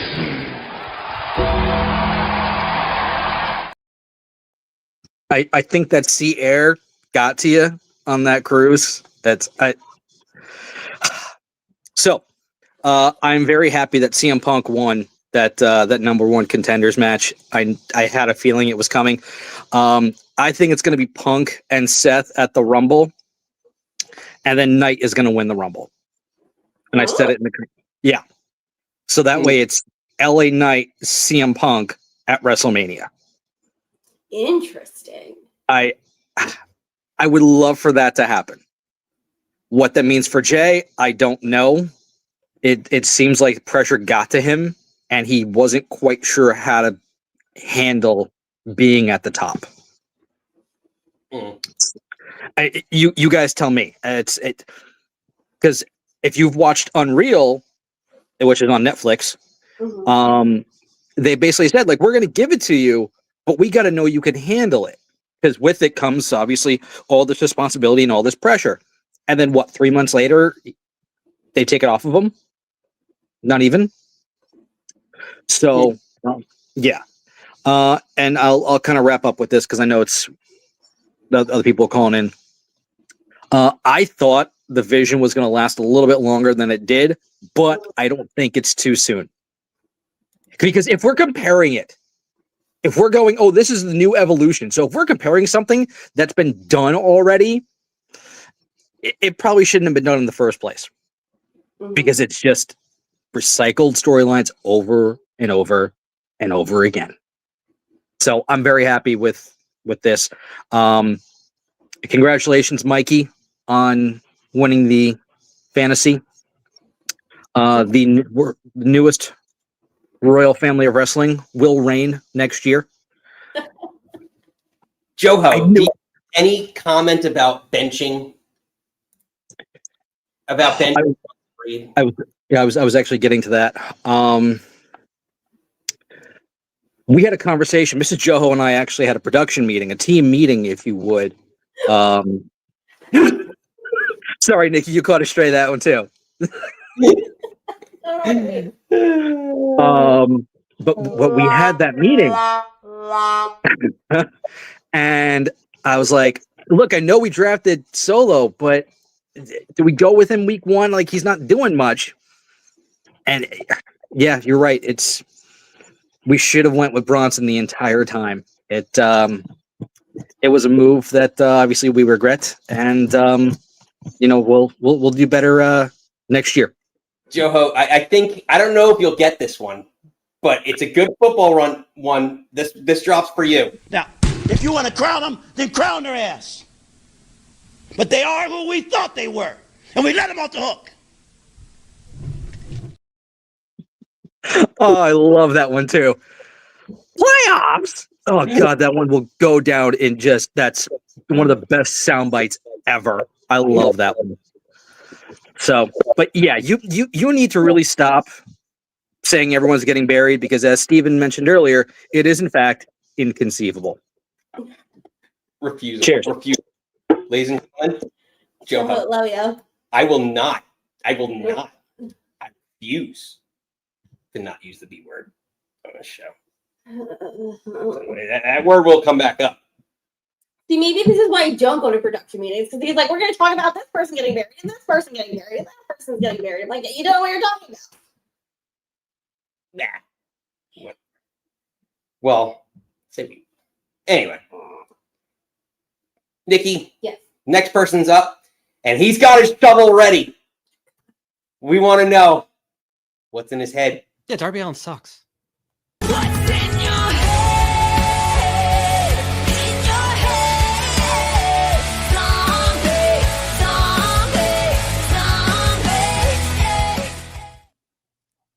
It's been a little while. What's up?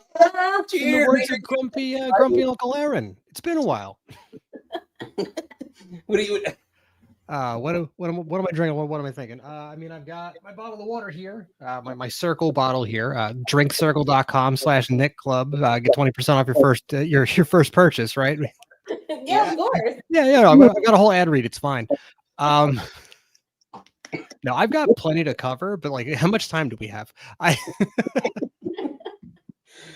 the AEW show is tomorrow at 4. Just so you know, you want to rant about Darby. Darby.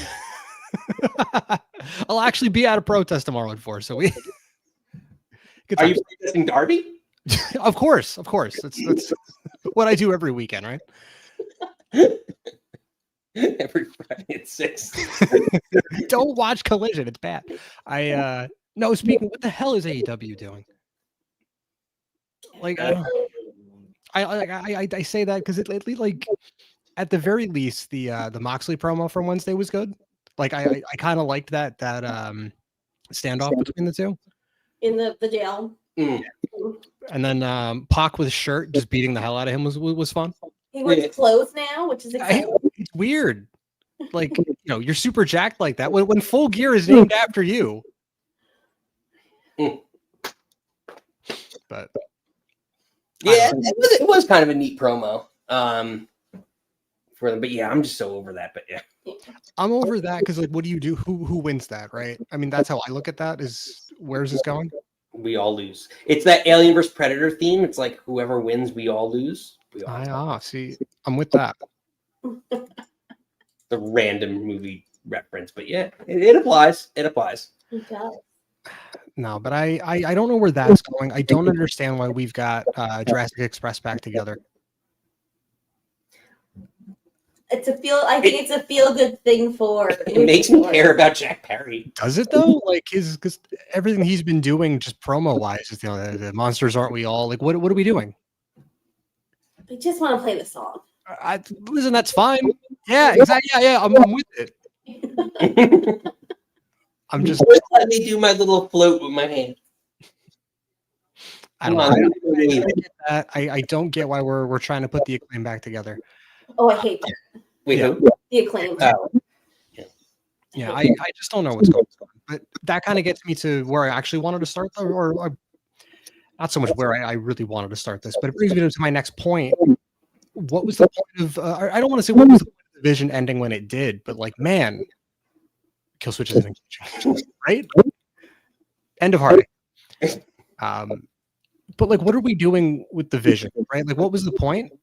I agree with Joho then that like if we were all just looking at this as like an evolution part 2, who was Randy Orton, who was Ric Flair, who gets over in all of this? I feel like it's a little too soon to pull the trigger, at least on kicking Seth out. It's like especially if he has to go get surgery, right? If that internet rumors to be believed, he's leaving to go get surgery. So you're just going to keep the belt on a guy who can't wrestle? Sure, yeah. But if that was the case, should he have lost it to Bron or Bronson? Yeah, Paulie and Bronson. I said put it on Breaker. Have him lose it on Monday.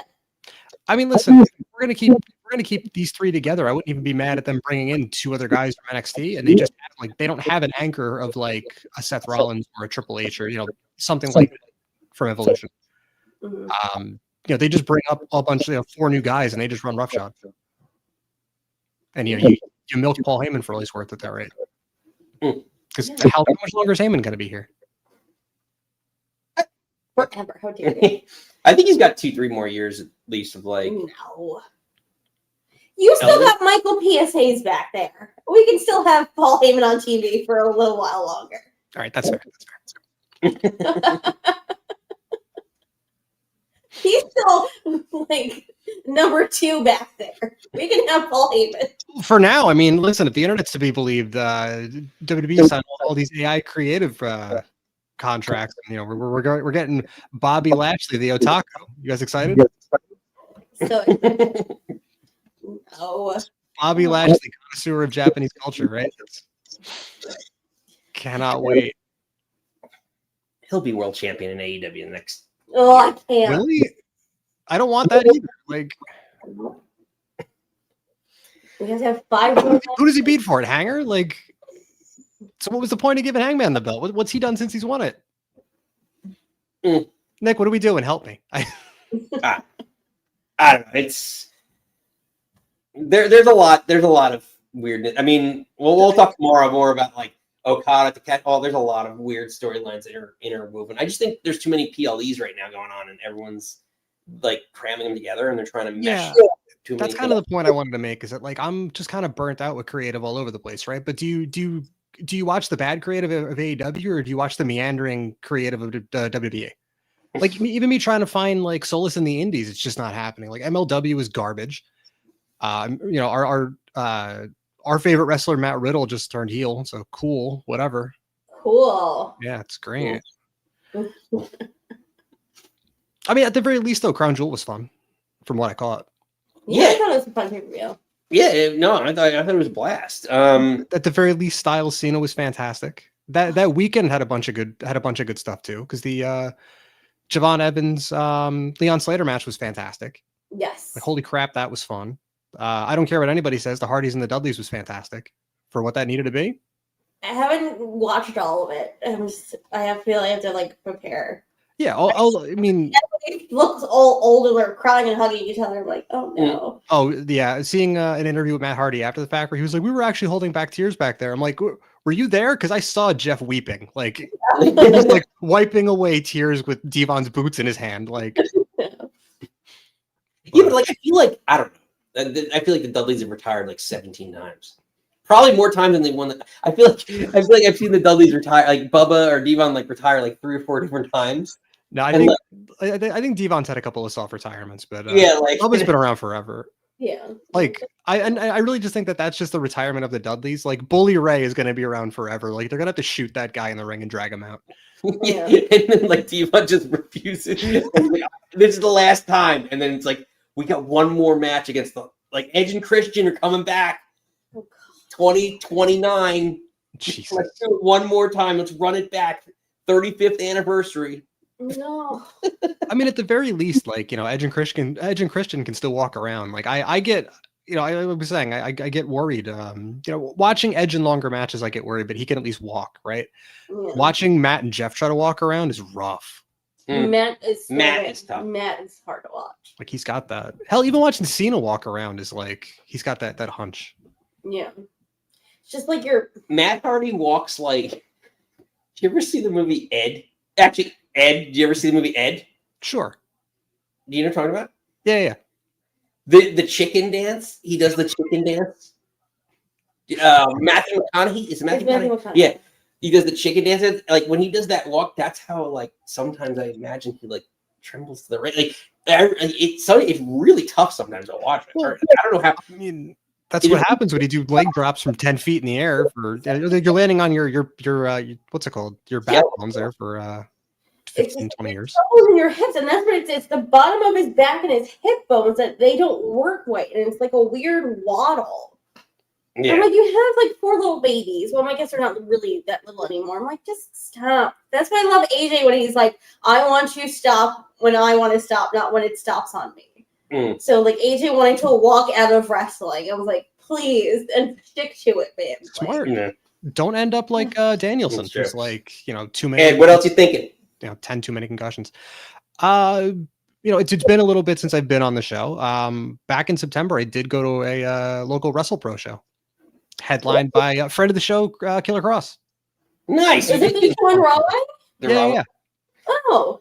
There's actually one next month. I forget if it's the end of this month or if it's the end of next month. That's headlined by Danhausen. But holy crap, that show was so much fun. Mike Santana and Jordan Oliver tore the house down in the opener. Oh, cool. And I got to talk to him like during the intermission, which was cool. So one of those being like, hey, listen, I'm going to sound like a total fucking nerd here, but like, go win the fucking TNA belt. You deserve it. And him being like, I'm doing this whole thing for my daughter. Like he just kind of reiterated that. So then seeing that clip, I was like, he fucking did the thing. He did the thing he said he was going to do. Like, oh, it was so awesome.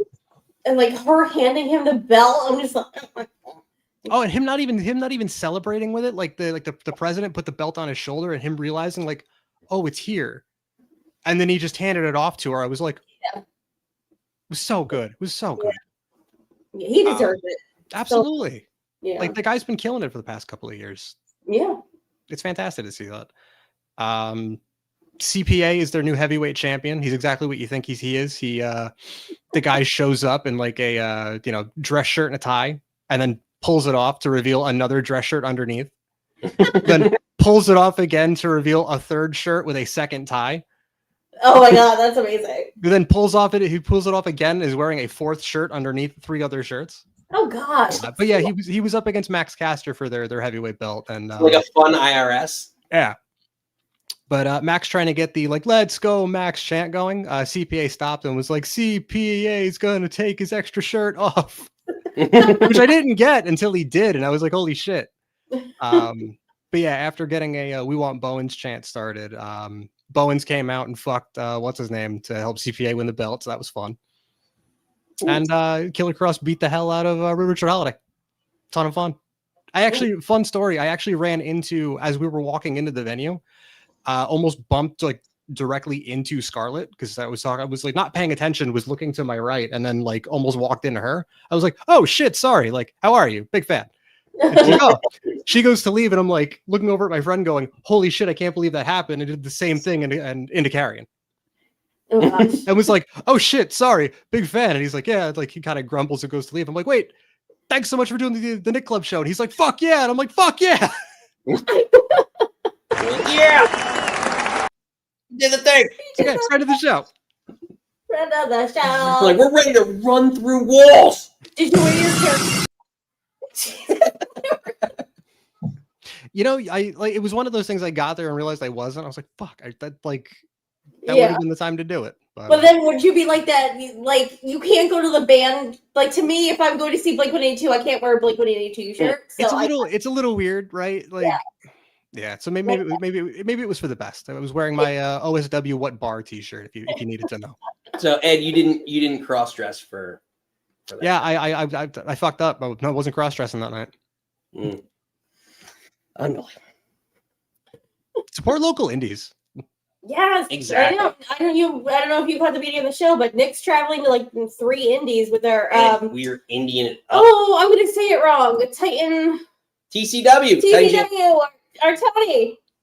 So yeah, we're gonna be at 3 indie shows doing a pre-show again. Hell yeah. So yeah, support. I'm like the Renee Paquette of TCW. That's my goal. I'm becoming the Renee Paquette of TCW and SSP. Yeah. So who's your John Moxley? Zach.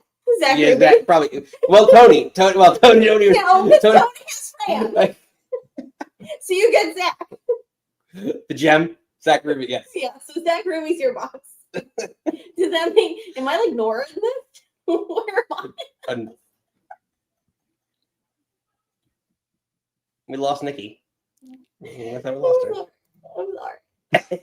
Ed, what are you sorry for? This is your show. You laugh if I want to. We made a joke. Ed, before Nikki loses her mind, what is your last shot? Listen, I'm reading a script. Wait, hold on. You got cut off by him doing his fucking bell. Oh yeah. No, I'm saying if what I was reading is true, fuck Dustin Rhodes. That guy kind of sucks. What happened? I don't know. Him just being hardcore anti. Just, a lot of stuff I probably shouldn't bring up on this show. He's just got a bunch of real bad opinions. I'll put it that way. Oh no. He made Ed's list. Ed. Catch it. I'm sorry. He just made a list. No.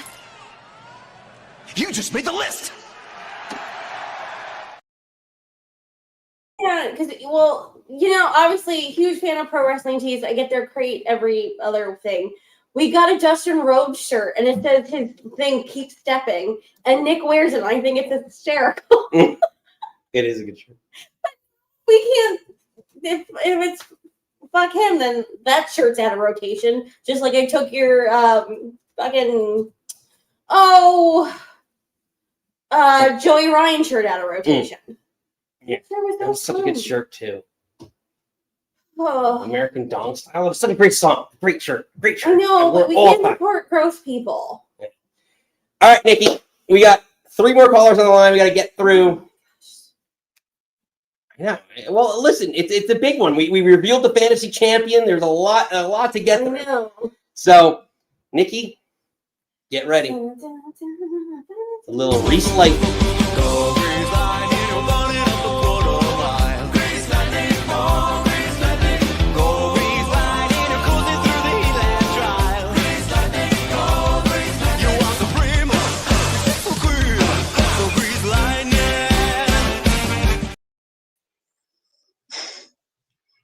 Reese! Hello, love. Hello. Happy Friday, friend. What are you drinking? What are you thinking? I'm thinking it's been an awful week for pro wrestling, if we're being very honest. It has been absolutely dreadful. Top, right, center. There's no green of the crop. So what's upsetting you, friend? I think there's too many. I think there's just been too many realism conversations, mate. We've had about 4. I think we've had 4 alone this week, which is just pure entertainment. It started with Monday and it's ended with Friday, so we'll see what happens next. What's upsetting you the most? What's offended me the most? Oh, that's a good question. I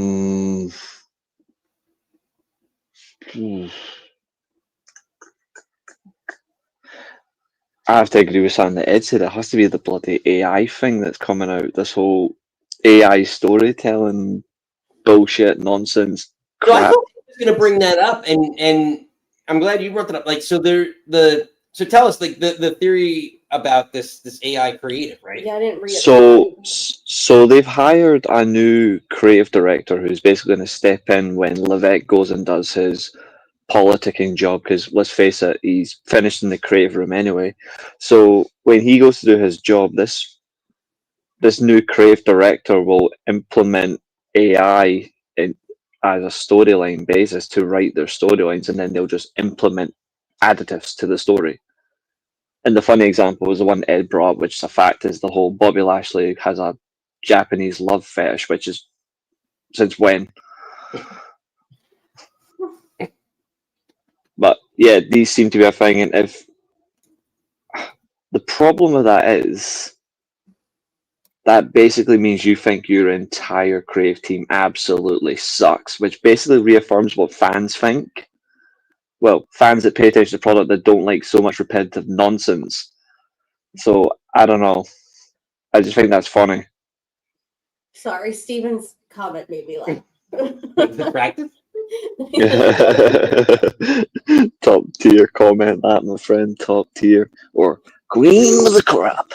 I'm just hoping that like there are your agents and your writers and like, you know, someone like Cody or, you know, Seth of these there can have like this kind of creative control and be like, or, like It's gonna still go. It's still gonna go through AI.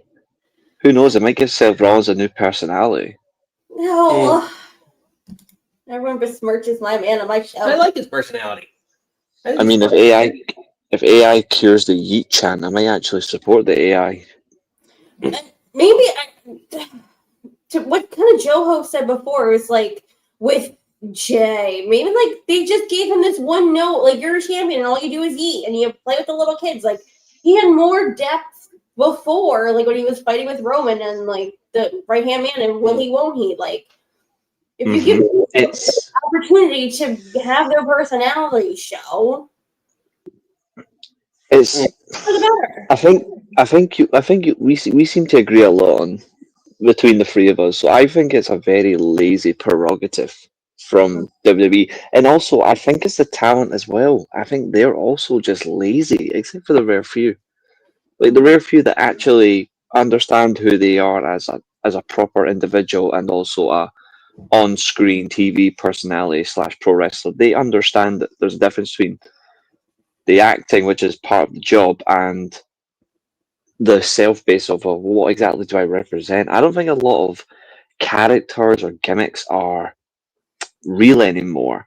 Like apart from like the rare few, like John Moxley, absolute psycho, but I mean the guy is like the guy does like other things outside the business that proves that he's a psycho. Karrion Kross is a legitimate MMA fighter. So is Shinsuke Nakamura, but you don't see them add any of that to their actual character, their gimmick.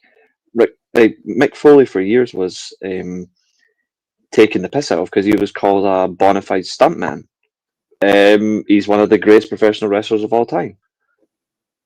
But he did it whilst being very, very dangerous to himself. I don't think there's a lot of real anymore in gimmicks, and I feel like that's a lost art. And that's where I feel like the AI can't add that. You're still lacking the human element. Oh, can't add it. Yeah. Do you think it's lazy or like feeling they don't have the opportunity? Say like you're Ivy Nuttall or Maxine Dupree. Like I being this low on the poll. Like I can't fight back. Here, Maxine, you get to say this. So then I sound like a robot. And I sound like dog shit because I feel like I can be like, well, my character wouldn't say this. Or what if I did this? Like thinking they don't have the clout to change anything. Yeah. I think there's no basis to flip it around. Like it's going to be like teleprompter. And you're going to tell it's so... Catherine, that's very true. Yeah. It seems... I think the biggest part about using this AI is this is going to expose a lot of people who people think are that good, but actually they're not. So I think you'll see people's creative change. And I'm going to say this one person who I think is going to be a big example of this. Becky Lynch. So I disagree. I think it's... I don't. For this reason... So here's why. Here's why I'll tell you this. I get your point. Certain people are going to shine, and then others are going to be terrible because I think it's going to be those that are the more, for lack of a better, authentic actors that can read a script and personalize it will be able to adjust. So you'll see, I guess, those that have the more natural charisma and acting ability be able to transform those scripts. Yeah. But yeah, but I think that that's the human element that needs to be there for everyone. So I think the charisma, you either have charisma or you don't. And I think that's just going to be, like your character may not say it, but even if it's your personality, it's just your personality is dull. Some people are dull. You know who I think is actually going to benefit this, and I'm actually sick to my stomach saying this? Logan Paul is going to benefit from this. Guarantee the top benefit of this whole thing will be Logan Paul. Mark my words. Logan Paul will be the biggest benefit from this AI creative direction. I honestly forgot about him for a I don't think. I was like, where is he? See, but he's a guy again. Like I would say, he's doing well on his own. I don't think he needs. But the reason why I think he'll benefit so much is because he uses the same stuff with like his other videos, his podcasts. He'll already be in tune with stuff. Like Copilot is massive these days. So like it's going to be major for him, where it will actually allow a lot of his weaknesses of the business to be completely sidetracked because he won't need to face any of that. Like if this had been 10 years ago, like if this had happened 10 years ago, Brock Lesnar is still world champion. AI would have him still world champion for 10 years. Don't make me throw up everywhere. And AJ Styles would still be WWE champion. There would be no Roman title reign, there would be no Cody moment, none of that. Because it will actually stick to the point of the strongest options. I think if they lean so much into the AI, they need to still have competent people individually who, not someone like Bruce Pritchard, he hasn't got a creative cell in his body, but someone who has a genuine creative mind can look at that and go, this is a bit too much robotic. Where's the little spark? Where's the little fire moment? They can go, no, this is the human part. Let's change that. Let's make that less black and white. Let's make this grey, or let's make this purple. And then you get that little heat, and then you go, oh, now here's the red. And you're like, you're sucked in. There's not a lot of that. If they can figure that out, who knows? I just hope they don't go fully AI, though. If they go fully AI, then I think they're in deep trouble. No, you can't, because there has to, at least what I've learned about like the little bit that I've dealt with AI is there's personalization to everything. And like, like some of the minor like task of like it's like an admin, but like you still need personalization. So I don't think it'll ever get to that. Yeah. Like I have to use it at work. Like I have to use it at work. I don't like using it, but I have to. But I use it mainly for like compressing images and stuff for files, but I don't like using it for chat stuff because I think it's ridiculous. But it's become such a heavy reliant feature now in 2025. Like everyone's using Copilot or Chat GPT for things, and I'm like, where's your authenticity? Yeah, I just got a new work laptop and it's like Copilot everything. And I was like trying to write an email and it was like I'm like, it's like, you sure you want to say this? You sound stupid. It was just like trying to predict what I was going to say, and I feel like what I do is very nuanced. I was like, you don't know what I'm trying to say. Like, get out of here. Yeah. But I think you know me. I hope there's enough people like Tyson Kidd and Jason Jordan and Michael P.S.Hayes and Paul Heyman. There's enough people in there that are creative that can maybe take, like, you put a prompt into Chat GPT and get something, and they can run with it. Like, I don't. Again, like we say, support local artists, like fuck AI. Like I don't want to see my beloved wrestling, as stupid as it is, like to fall down that rabbit hole. I hope maybe if you need an idea or a prompt, you can take it and the actual people can run with it and put some life into it. And I don't want to think that, I'm sure there are people are, but I don't want to think people are lazy. I just don't think, it's like grabbing that last ring and getting that opportunity. And I feel like there's some people that feel like they can't do it. They're like, this is what you get and this is what you fucking say and get out of here. Or we'll give it to somebody else. We'll do it the way I want it done. So I don't know. Yeah. I want to be as negative as this week has been. I want to be a positive pickle and hope that we don't fall. It's just a lot. It's just a lot. Yeah. That's fair. Reese, before we let you go, what is your last shot, sir?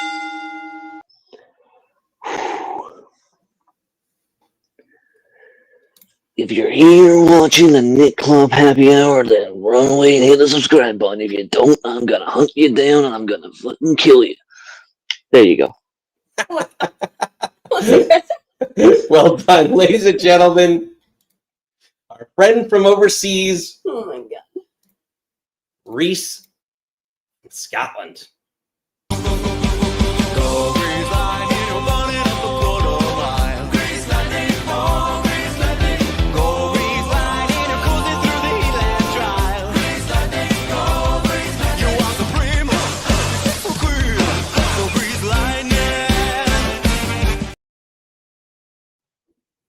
All right, another great value added from Reese. Always bringing up some new stuff that we haven't just touched on. Less murdery. Be less murdery. Let's get to some quick comments before we take next calls. Catherine said they should use AI as an outline for ideas. Yeah, not writing full. I agree 100%. Yeah, exactly. Well put, Catherine. Always a pleasure, Reese. All right, there, Nikki. Yes. I just got one question for you. Who let Murdog out? Who let Murdog out? What is up? Teodoro's back from vacation. Yeah, you're back. Back from circling the Atlantic. Well, if you're wondering about my attire, it is because I feel that I am now the undisputed king because I took down Nikki in the playoffs. Hold on. So, bow down to your new king and pay homage because I can't believe that I got away with 0 points and eliminated the person who ran through the league every week. Sir, I bow to you. What do you have to say for yourself, Nikki? I got nothing. I couldn't believe it, and I said she's going to win the You want to yell at him or No, my team didn't show up. That's what happens. You don't want to call him a name like this? No, game recognizes game. Well, when you showed the standings earlier, I was like, wait, I beat Nikki? I was getting my king outfit out. I'm the king, and I'll call him later. I love it. Even though I lost in the final, I am definitely the king of a few things. I am the king of winning by scoring 0 points. That's like the second or third time I scored 0 and won. Murder, I don't know how you went 1, 1, and 2, and because of all the ties that you had, you ended up sneaking your way, backdooring your way into the playoffs. Yeah, like the wild card, and then take out the queen. Only not because I performed well, but because her team didn't. They performed negatively. She got like minus 100 points, so I go to the final. It was because of Chelsea Green. I know. Chelsea Green. Oh, I love. That's great. Bring me more.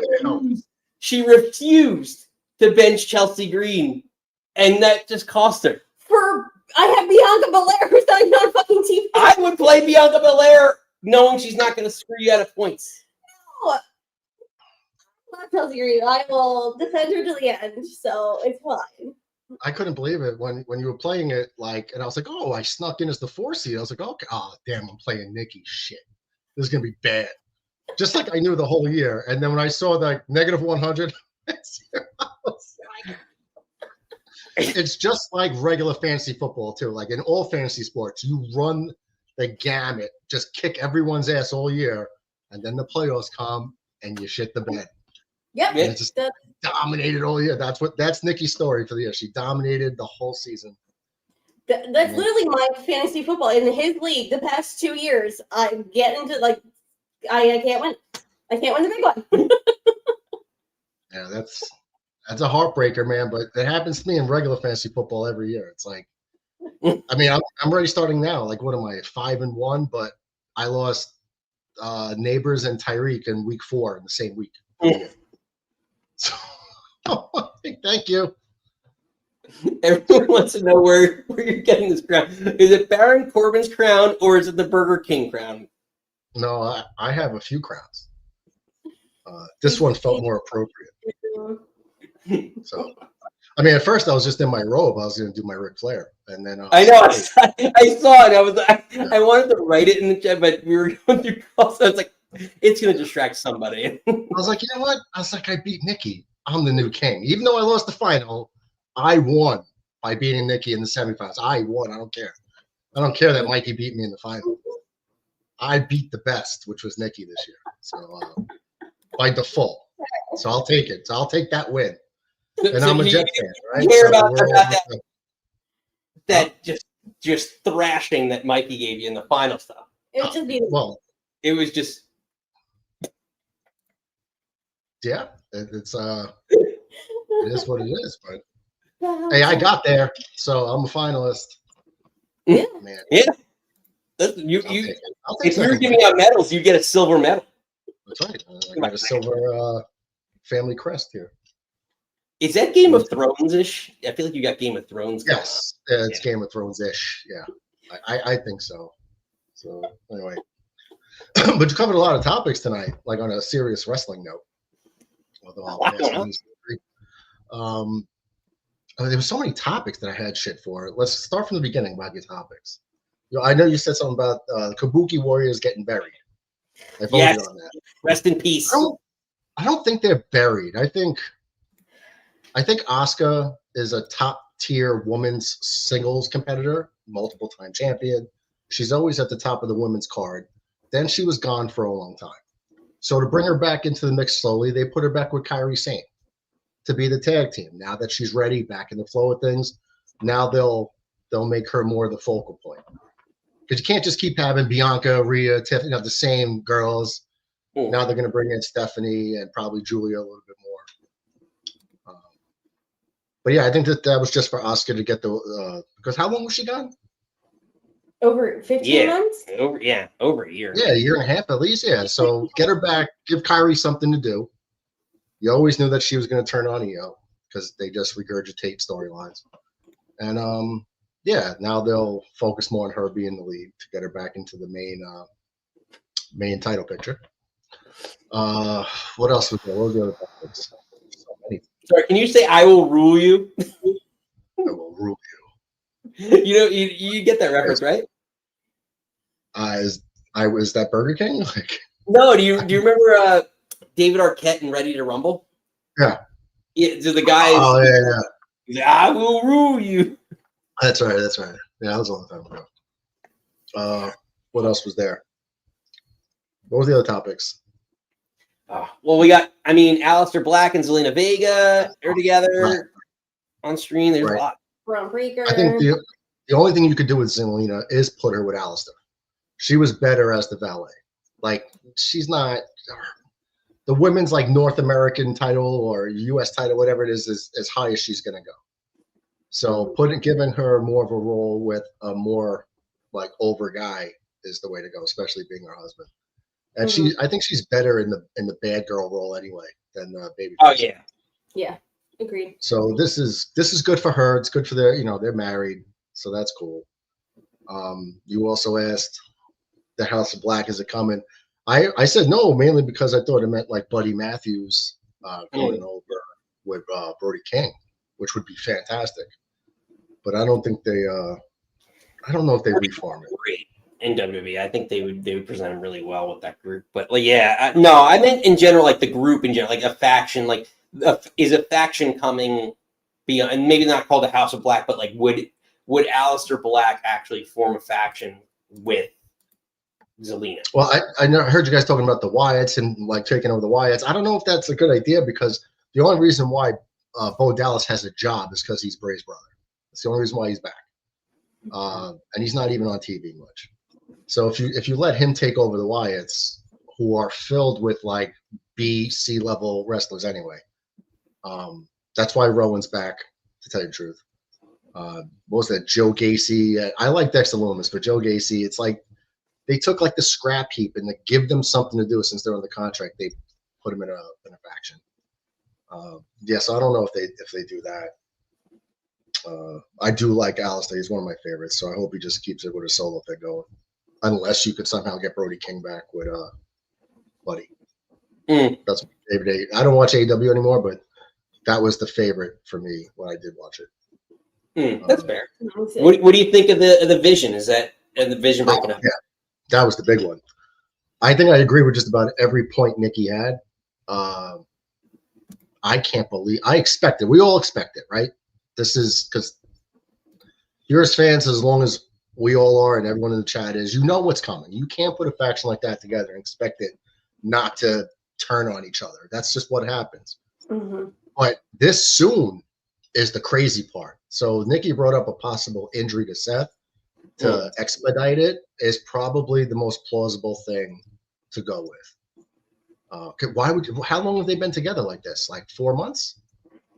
It's less than 6 months. I think Reese and I were talking about the other day. I think it's definitely less than 6 months because Mania. Yeah, so it was the night after Mania. So April, so 4th month of the year. What are we in, the 9th? Yeah, so less than 5 months because we're in October. Yeah, so almost 6 months. Yeah, so it's still less than 6 months.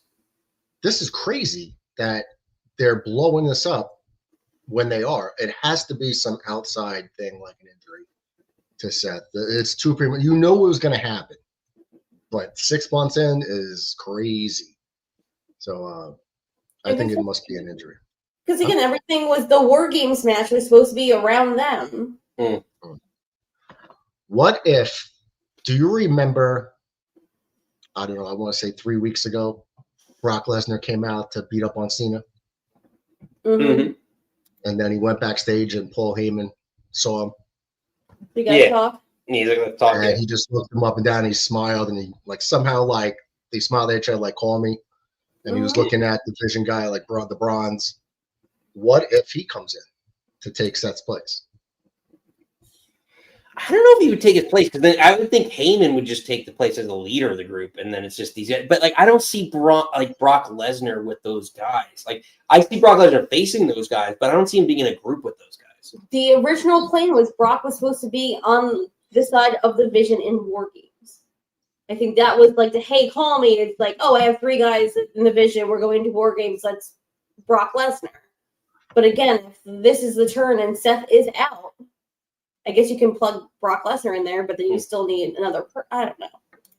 Well, it's just more of the relationship, the success that he's had with him. Brock is like the mercenary, so he had a good working relationship with Paul for those years. I'm just saying, what if they just dump Seth to have Brock as the guy? Who knows? Just throwing it out there. Interesting, because that backstage thing always kind of was like, They didn't attack each other. It was just kind of like a hey, what's up? You know, it was weird. Yeah. But definitely too early. Overall, too early, man. 6 months in, they're at the top of the card. Every week, beating up somebody to just to take Seth out like that. I'm just saying, it has to be an injury. Yeah, again, it's very suspicious. Hmm. Yeah, and I don't know Brock's contract. It's probably like month to month. Yeah, I saw that from. Limited dates. I'm like, you already did that. How many more limited can you be? But yeah, no, it's interesting. So I don't know. There is more to be told on that story between that interaction between Heyman and Lesnar. So there's going to be something else, and it's interesting to see what they're gonna what angle they're gonna turn on. If Rollins is really injured, they could plug him in and do something like that. They can go in a number of different directions. It's gonna be interesting to see. Well, this was gearing up towards Punk versus Seth, where Punk takes the title of Seth. Yeah. Now what? Now do they have? If Seth is not really injured, or he could do one more match, does the Vision? Are they still the Vision without him? Or whatever, the Brons. Yeah, the Brons. What if they cost Seth to lose, so he doesn't win clean? So he doesn't lose cleanly to Punk, but Punk still gets the title. That's a possibility. It is. I feel like one of them is going to angle for the belt. It has to be one of them, more than likely. Breaker angling the belt. Yeah. Yeah. No, Breaker's the guy there in that duo. He's the number one there, and he made it clear in a weird way, because interference, and then he somehow gets a weird dusty finish pinfall to win. I'd rather see I'd rather see Bron Breaker take the belt now than Punk win it now, just to transition. Then you have the men. Seth drops it to Breaker on Monday. Then you have Breaker Punk at Saturday night's main event, and then you get he loses because Paul Heyman and Rhea get involved, and then you kind of carry maybe him to Royal Rumble to drop it, and then Punk goes into Mania as champion. Well, how do you not pay off the Seth Punk? Because Seth's whole thing was you'll never be champion as long as I'm here. Punk wanted to take the title off Seth. How do you not? Seth isn't how do there. you just bypass that? Huh? But if Seth is injured and he does have to go get surgery, like people are saying, then he's like, oh, you won't be champion as long as I'm here. Well, he's not here. I just think they put a little too much into that storyline for it not to come full circle as far as Punk taking the title off of Seth. I think agree. they put too much manpower into that. But if Seth legit is injured and does need surgery, are you going to delay Punk getting a belt even longer? No. You could have. Well, then you'd have to have multiple title swaps, Punk takes the title somehow, Breaker takes it from him, Seth comes back, takes it from Breaker, Punk regains it from Seth. You'd have to be hot potato with the title over a period of time. I just don't think that it's. I just can't believe that they would just throw the plans in the garbage. Yes. That's if he's hurt. We're operating under the premise that he's hurt, right? It could be another work. You just never know. Brother. Exactly. You had him spear him in the ring. That's a clean break of the faction. It's over. Well, minus him. The three are staying together, but him, he's out. Yeah. It was just too early. You knew it when Batista dropped him, electric chair dropped him, right? With the thumbs down. You knew that was happening because Triple H couldn't let the young kid be the title holder. You knew when Batista won the Rumble when he had to choose between Triple H and the guy on SmackDown. You knew it, how it was going to go. This one, you knew how it was going to go, but way premature. I would have seen this coming. Yeah, it's a good point. Murdoch, last shot before we let you go. Bow to your king. Wait, say again? I said bow to your king. Well, what'd you say, last shot? Yeah. Bow to the king. Congratulations on winning the championship, although I'm the real champion. I'm taking it. Just like the Jets, like Jake Asman always says, we're the king of moral victories. I'm taking this moral victory as long as all of the Jets' moral victories. In losing fashion, we're finding a way to win. So glad you guys are back from vacation. Well Had a good done. time.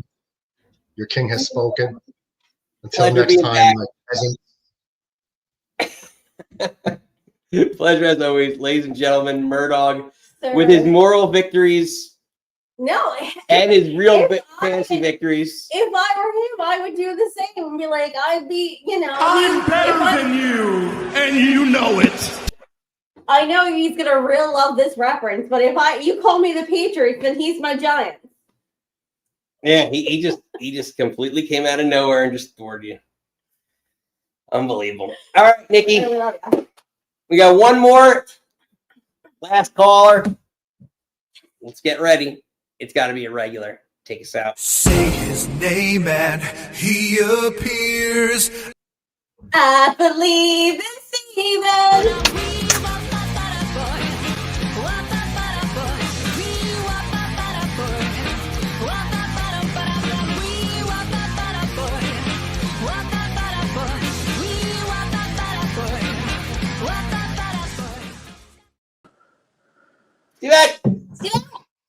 Good evening, my very good friends. Coming to you live from the bunker in which I will be stranded for the foreseeable future. No, Steven. You're. I didn't hear over the booing. But you're okay. Oh, physically? Yeah. Anyway. That's what I was worried about because I don't know how far you want to go down, but Nick told me and I was like, he's like, Did he show you the pictures? Yes. Yeah. Yeah. I mean, we'll see what happens with it. Not going to get into details here because there may or may not be pending litigation over this, but we can replace things. We can't replace our Steven. Can't. There's only one Steven. Well, thank you. That's very kind. But yeah, his name unless I walk, he appears. yeah, I'll appear in this room for the next couple of weeks at least. Steve, what are you drinking? What are you thinking? I had to play again. I am drinking a Pennsylvania Dutch birch beer, which if you've never had it is better than root beer and it's delicious, and find it at your local grocery store. Scandalous, Steven, scandalous. Yes. I can't read what that says. It's perfect avatar with the name. Yes, all considering. Not to pile on about this AI story, but I mean, I forget if it was Ed or Reese who touched on it about the idea it's supposedly generated for Bobby Lashley being all of a sudden into Japanese culture, which I think it's obvious. Like if that was a real idea that the robot overlord generated there, then I think I know what they've come up with here is they have the Russo Bot 3000. Bleep, blop, blorp. That 70s guy. Blip, blop, blip, blop. Mother on a forklift match. Bleep, blop, blip. Stop it. It also reminds me, like, I don't know how many episodes of South Park people have seen, but there was another episode of South Park where Cartman finds out that all episodes of Family Guy are written by a water tank full of manatees pushing pushing some random balls with ideas written on them out of the tank, and then that's what they use to write the episodes. It may get to that point, sadly. Bleep, blop, blorp. But seriously, though, about this, I mean, for starters, okay, speaking as a certified and very highly looked upon data professional, and Nick can vouch for that. A certified G and a bona fide stud. Can't teach that. You can't teach that. Anything that draws off of a database to generate anything is only as good as the data that goes into it. So my first recommendation is, if they absolutely insist on using the robot overlord here, is update your database. Lashley's been gone for a couple of years now. I mean, is this how they intend to get the Saudi Arabia Mania, their Yokozuna match? Maybe. Honestly, it could work. I mean, like seriously, do that first. And I think it was Catherine that also touched on it earlier. I mean, you can use, if you're really gonna have to use it, you can. I mean, you can use it as maybe to generate some basic ideas as a starting point, and then you have actual writers and the in-ring talent to look at that, so they can say that is fucking stupid. So yeah, just let's try not to go down this. Don't use what the AI gives you as gospel. At least eyeball what it gives you. I use tools that involve some, a little bit of a level of AI. I'm very loath, and fortunately those around me are also this way, to have it go beyond the level that it's used now. And that is, it's a good idea to generate things, but you have to eyeball them and make sure that everything's copacetic. Because again, it's not only as good as the data that goes into it, but as good as the programming you put into it. So, don't just let the AI go off and it generates an idea, or a match or whatever, and then, okay, we're going with that. If you're going to use it at all. My ultimate recommendation in this case is don't use it at all. But, I mean, maybe for t-shirt ideas, graphics, I think John said that earlier. Yeah. But yeah. Other than that, what could go wrong? What could possibly go wrong? Bleep, blop, blorp. We're all serving I machines. just need a recording of Steven going bleep, blop, blorp. That's all I want in my life. Because that needs to be like a ringtone for me. It's Steven going bleep, blop, blorp. LA Knight in a steel cage match against Nikki Cross. Lame. I feel like at some point I need to make this into a drop, just like Steven creating random bleep flop loop. I'm available for robot voiceovers if needed. Yeah. Steven. I'll be here with nothing. Yeah, I'll be here with nothing to do. Steve, for the record, I'm I'm telling Murdoch that you have a nuclear strike, pending nuclear strike in your area, because he doesn't know why, and I think it's a much more interesting story to say that there's a pending nuclear strike that he thinks is going on. Yeah, don't even get me started with that. Going all the way back to the WarGames movie. Let's play global thermonuclear war. Shall we play a game?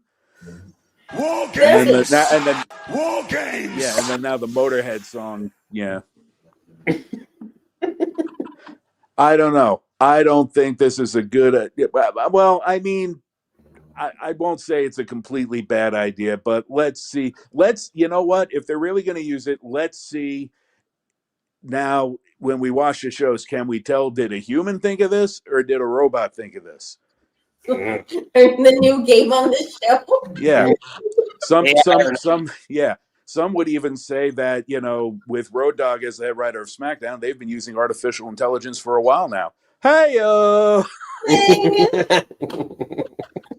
Steven's on today. Is this thing on? Add all this to the highlight reel, by the way. Steve, you're making a lot of work for me. I need an audition reel, so add this to it.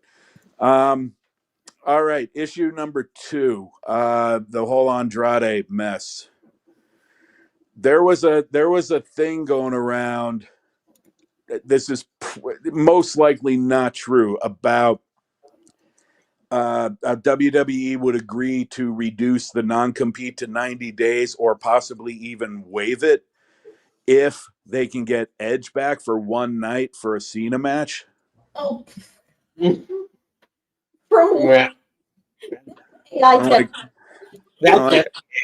Yeah. And you can guess who reported that. Who, Meltzer? Yeah. Oh. Look, I'm sure he didn't pull it out of his ass. I honestly believe he had sources that told him this. And I can only conclude that in a lot of cases his sources are fucking with him. Also, like, legitimately, like, in what world is Andrade equal like Edge? Yeah, like why would Tony? Also, he's filming the Percy Jackson shit. Andrade? No, Edge. That's Yeah, Edge is busy for the rest of the year, so because he's got a significant role on that show. He's pretty good on it. If you've never seen the show, I have not. Yeah, but I mean the show's like all right, but Mr. Cope does a pretty good job with his role. He doesn't say he has to just go home randomly. I gotta go see. He's like, I Beth. gotta go take care of my family. Beth just got spike powder. I And gotta go see her. my Bye, family, Christian. I mean, I'm leaving them for 6 months to go shoot the show. Yeah. Okay. So yeah, if only Dave, if Dave knew anything and everything about what was going on, he probably would have remembered that. Did you see Monet go off on him? I did. That was totally in character. And I'm not sure if there's anybody to root for there, actually. True. People shit on him. But yeah, I did notice that Dave's got enough problems with the way the ratings are now being reported with the new Nielsen system. He's got enough Rolaids and Tums to be taken. Acknowledge me. That's fair enough. Steve, before we let you go, what is your last shot? The subject I saw came up on Reddit this week. Referees in the Hall of Fame, yay or nay? And if so, since they'll probably only do one a year like they do with the women, who goes first? Hebner. No. You think Hebner? Yeah. After as much as I love Mike Chioda and friend of the show, for like I don't. was the most. Who's their longer, more of a company guy? I think again. I know he's on our show, but I would kind of go Chioda. I would love for Chioda. Yes, it's even better. Like and then friend of the show, but I just think like when you synonymous, like it was Earl Hebner, Mike Chioda. Like Earl Hebner's son got jobs because of Earl Hebner.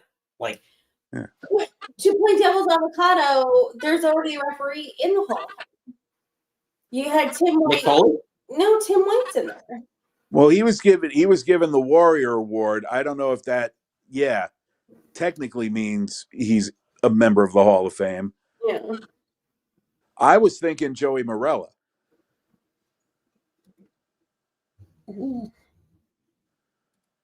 Gorilla Monsoon's son. Yeah. He had a significant role. But yeah, there's a few they could put in, and Nick Patrick. I guess Patrick is a hard.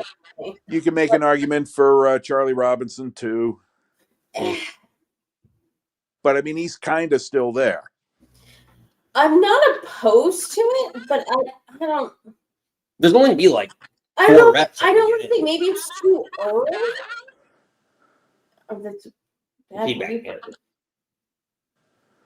Well, I mean, hey, let's see if it's an idea that finally does develop. At least that's something where you can probably get away with doing one a year, unlike with the matches where they should be doing several because they got a lot of time to be making up on that.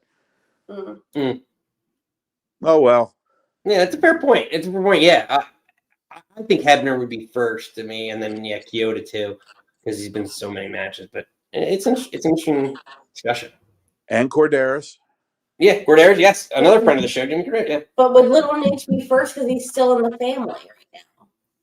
I think if I had to rank it, it's probably Because Hebner, Kyoto.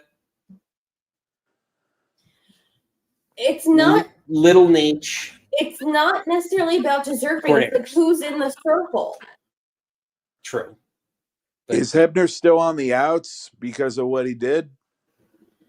I don't think we haven't seen him. God, I sound annoying on that reverb. You sound like you're but no, I don't know. It'd be interesting. But Steve, pleasure. Glad I finished before first pitch. Good night, everybody. Ladies and gentlemen, Steven. Yeah, it's an interesting concept of like, yeah, Like, I don't know. I don't like if the only. I don't want to say too much about it. No, it's interesting. Friends of the show. I know. Hopefully, we have multiple Hall of Famers. Steven, I love you immensely. Yes. I'm assuming he's talking about the Dodgers are playing soon. I'm assuming they're in the playoffs. Yeah. Steven, playoffs? How about playoffs? Okay. But this was a fun one. Thank you, everyone chimed in. Congratulations to Mikey, our new fantasy wrestling champion, and the BCP group. Everyone participated. Murdog getting all the way to the finals. I know, sir. On the back of Drew McIntyre and Nia Jax. So, well done.